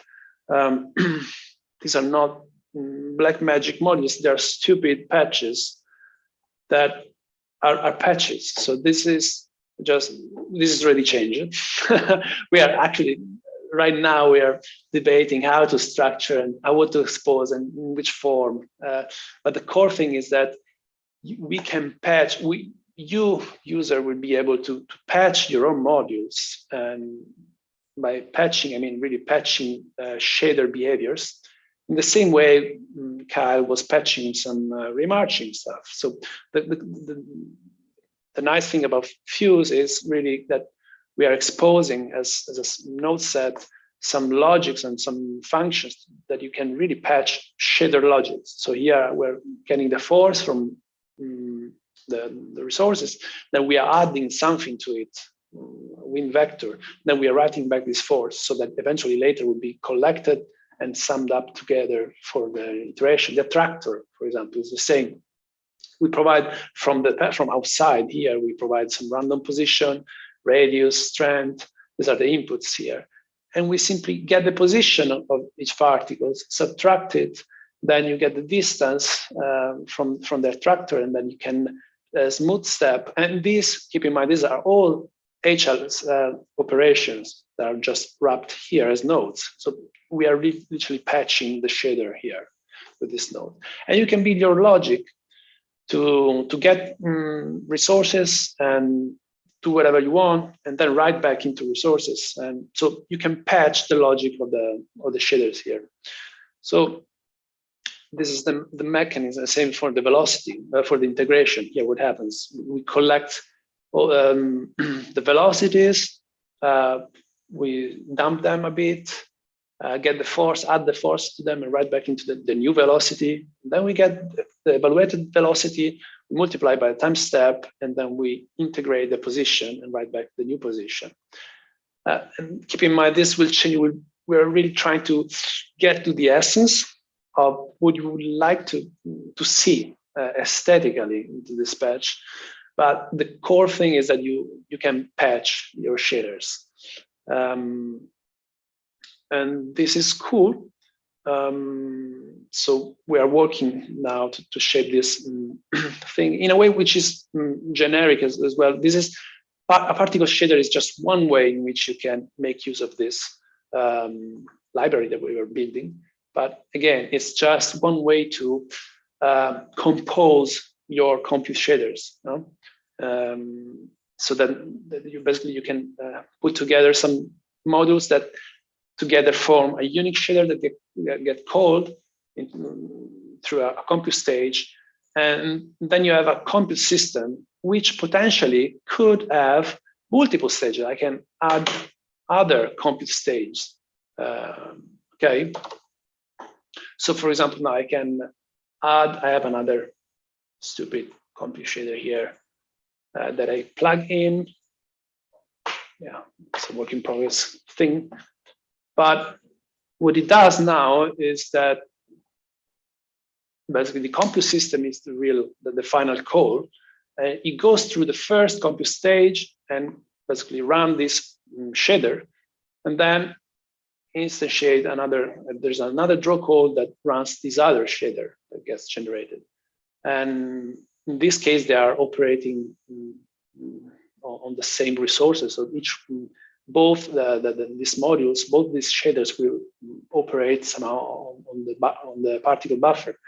But this is really important, having multiple stages, because if you want to build complex behaviors, like imagine having a very complex particle system in which you want the particle to collide between each other, so you need to integrate the forces, having a final position at the end of this stage. Then you need to pass to another stage in which each of the particles get injected into a specialized grid where you can then understand, okay, each particle, what are the neighbors? So you don't need to compute for all of the particles. And then once you got this information, you can evaluate some collision eventually and integrate some repulsion mechanism or whatever. But it's important that with this very generic computational system, we can just build procedures, no? And so it's really cool that we are thinking already in this generic way, because you might think that this could be like, or you could patch, instead of operating on shaders, you could operate on geometry using the same principle. No? You could have modules that each one of them does something. I don't know, we'll explore different scenarios. And so we decided to start with the particle system because it's quite, it's what most people want in the first place, first of all. It's a very interesting also scenario because there are simple needs, but also you can also go higher in abstracting, and you can build very high level concepts about the material that you're operating on. So it's a nice case scenario to start from the bottom and go higher and build very high level libraries on top. So that's the update. So, and again, we didn't pay any attention in building the logic of the module. These are really just stupid patches that we will replace with more advanced things. And then the cool thing is that everything is, since it's a fuse world, you can imagine that you will be able to use any ray marching or any sign distance field here to define the behavior of the particles, for example. You can attach the particle or make them colliding with a sign distance field and it's all part of the same language, the fuse language. So it's really, really exciting how all these different domains then will be able to interact between each other and in a seamless way. And I think, we are somehow defining a new way to think about working with shaders, working with procedural material. So it's really cool. And that's it. I could talk about other things like how we are also trying to make intelligent that the system already prepare for you the resources, right? Because here, depending on the modules that I connect, each one of them could have different requests in terms of, okay, there's a Perlin force that needs to work with a force property of the particle. So if you connect that module to your compute stage, then the system will make sure that your particle have that property as one of the attributes, basically. No? So there is also this mechanism of find a clever way to, you don't need to take care of, okay, I need to add a property to my particles in order to operate with it. No, there will be very intelligent way to, basically you don't need to take care of that, and you can just think higher level and to the concepts and the ideas that you want to express without worry about that. So this is the update.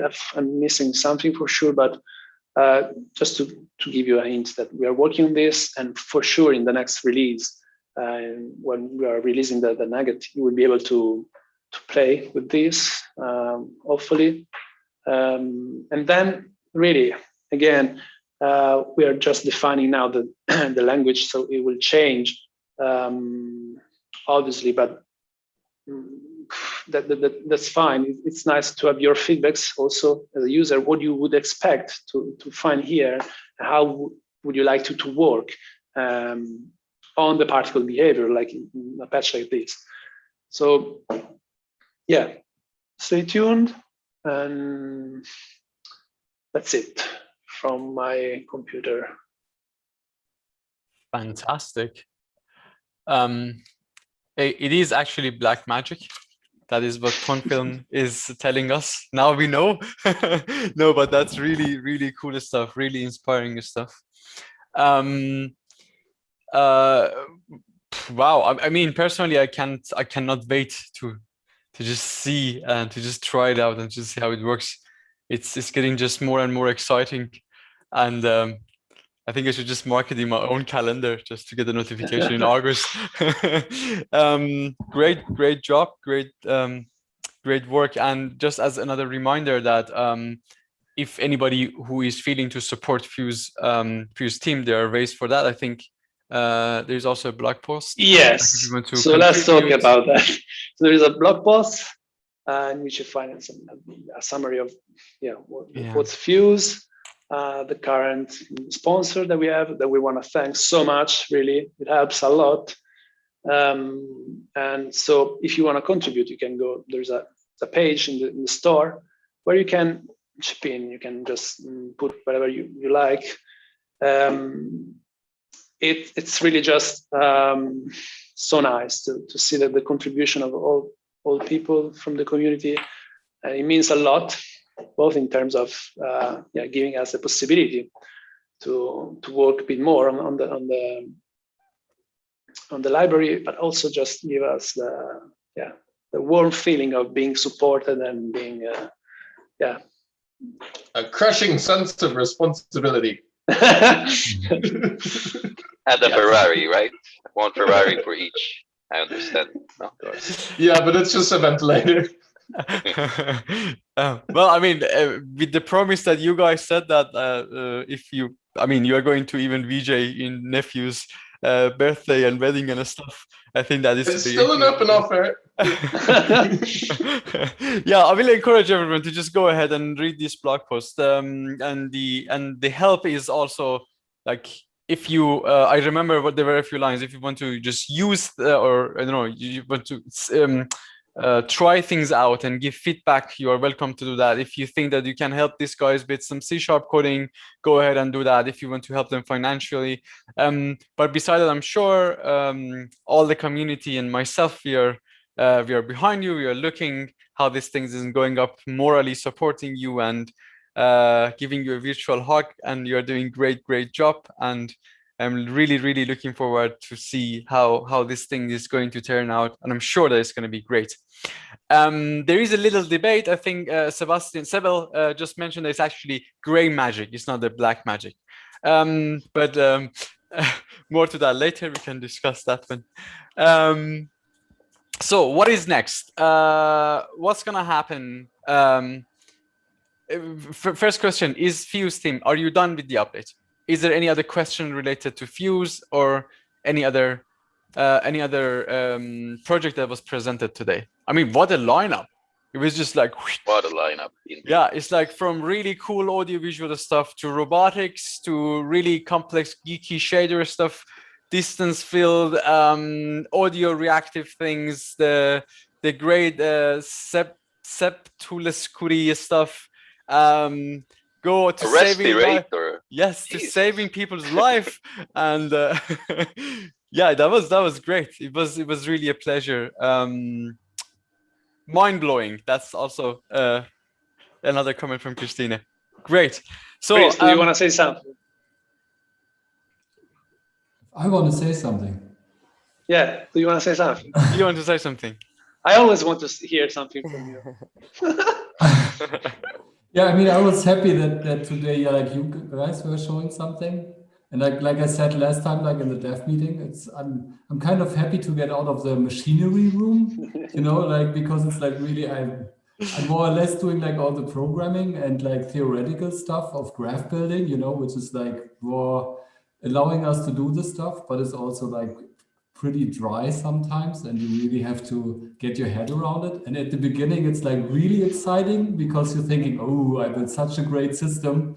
But you know, then after that, like with week to week to week, it's like really, okay, now I really want to play with it. I really want to use it, you know? So, and yeah, so I'm really stoked and excited so that these times now begin. And it's already like really fruitful discussion already, like between Nathan and Kyle and me, like how do we want to work with it? What do we expect people like how they use it? And yes, I'm also really excited of the feedback of the community. And yeah, we're really looking forward to get something out as a nougat to play with. Yeah, and then really see like how you people understand the workflows, how you pick it up and what you create with it, and like how can we extend on it. Yeah. Definitely. I'd just mention on the side too, as well as like people testing it. One thing there will be a lot of scope for is also just like adding content.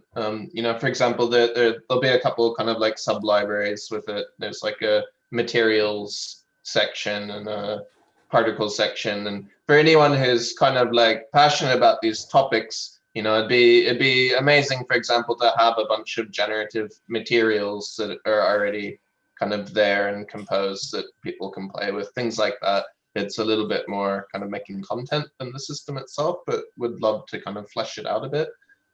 So yeah, I'll be putting more on the element chat and stuff, but there's certainly like more and more scope for more people to get involved.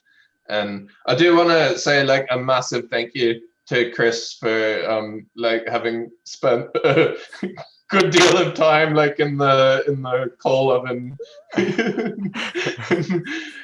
Yeah, we all owe him a debt of gratitude. Chris, I hope you keep a diary, like every day writing how do you feel about do the machinery work, as you said yours. Yeah, I guess the Git repository is my diary. So I hope there come more sunny days now in the commit history. I'm sure. Cool. Great job. Thank you. Thanks to everyone. It was a great pleasure, and it's just getting better and better. That was the 10th vvvv worldwide vvvv meetup. I still have something to say, Amir. Randall, please. Very quickly. I promise. Go I ahead. won't Sorry. take much time. Sure. Two Definitely. very quick announcements. First one, I'm preparing an advanced vlopenCV workshop for the end of May. That's what we're aiming for. And it's going to be focused on all things calibration. So calibrating your camera, using that for AR applications, calibrating your projector, reprojecting, all of that cool stuff is what we're going to be focusing on. So stay tuned. We'll be releasing more information as soon as we have it. So that's the first one. And the second one is vlopenCV is going to be getting a new dev version pretty soon with an update from Sebeskudi, who was very kind to implement face mark detection. And I'm going to show a very, very quick demo here. This is a help patch that you will be getting. And I'm just going to connect a friend I hope you all recognize over here. And that's it. It's working really surprisingly well for it to be in the CPU. It works in real time for decent enough resolutions. You just need to download this little file, put it somewhere, and point this thing at it, and it just works. So big shout out to Sebeskudi for helping out on that, and stay tuned. It should be dropping in between tomorrow and Friday. And that's me. Fantastic. It's getting better and better. Should we extend it like 1 more hour to just like people just like coming out with things? No, that was a joke. Don't worry. I just see some people getting grumpy. Thanks so much, everyone. Mbox people, I see you're standing there. Thank you so much for your participation, for sharing things. Andres, Fuse, Team Berson, Gegenlich, Christine, as always, thank you. Thank you so much for joining us. Emmanuel, it was really great to have you here, and everybody else. Sebeskudi, yeah, everybody else. And thanks for those that you're watching. I don't know, where is Jorek? Normally Jorek just does this very nice finishing words. I don't know how to wrap it up. I think it's just like a goodbye. Have a good evening, and looking forward to see you guys next time very soon. Stay tuned with Node Institute. Take care of yourself. Love and peace. Bye bye. Thank you. Bye bye. all. Goodbye. Bye. Bye. Ciao. Everyone.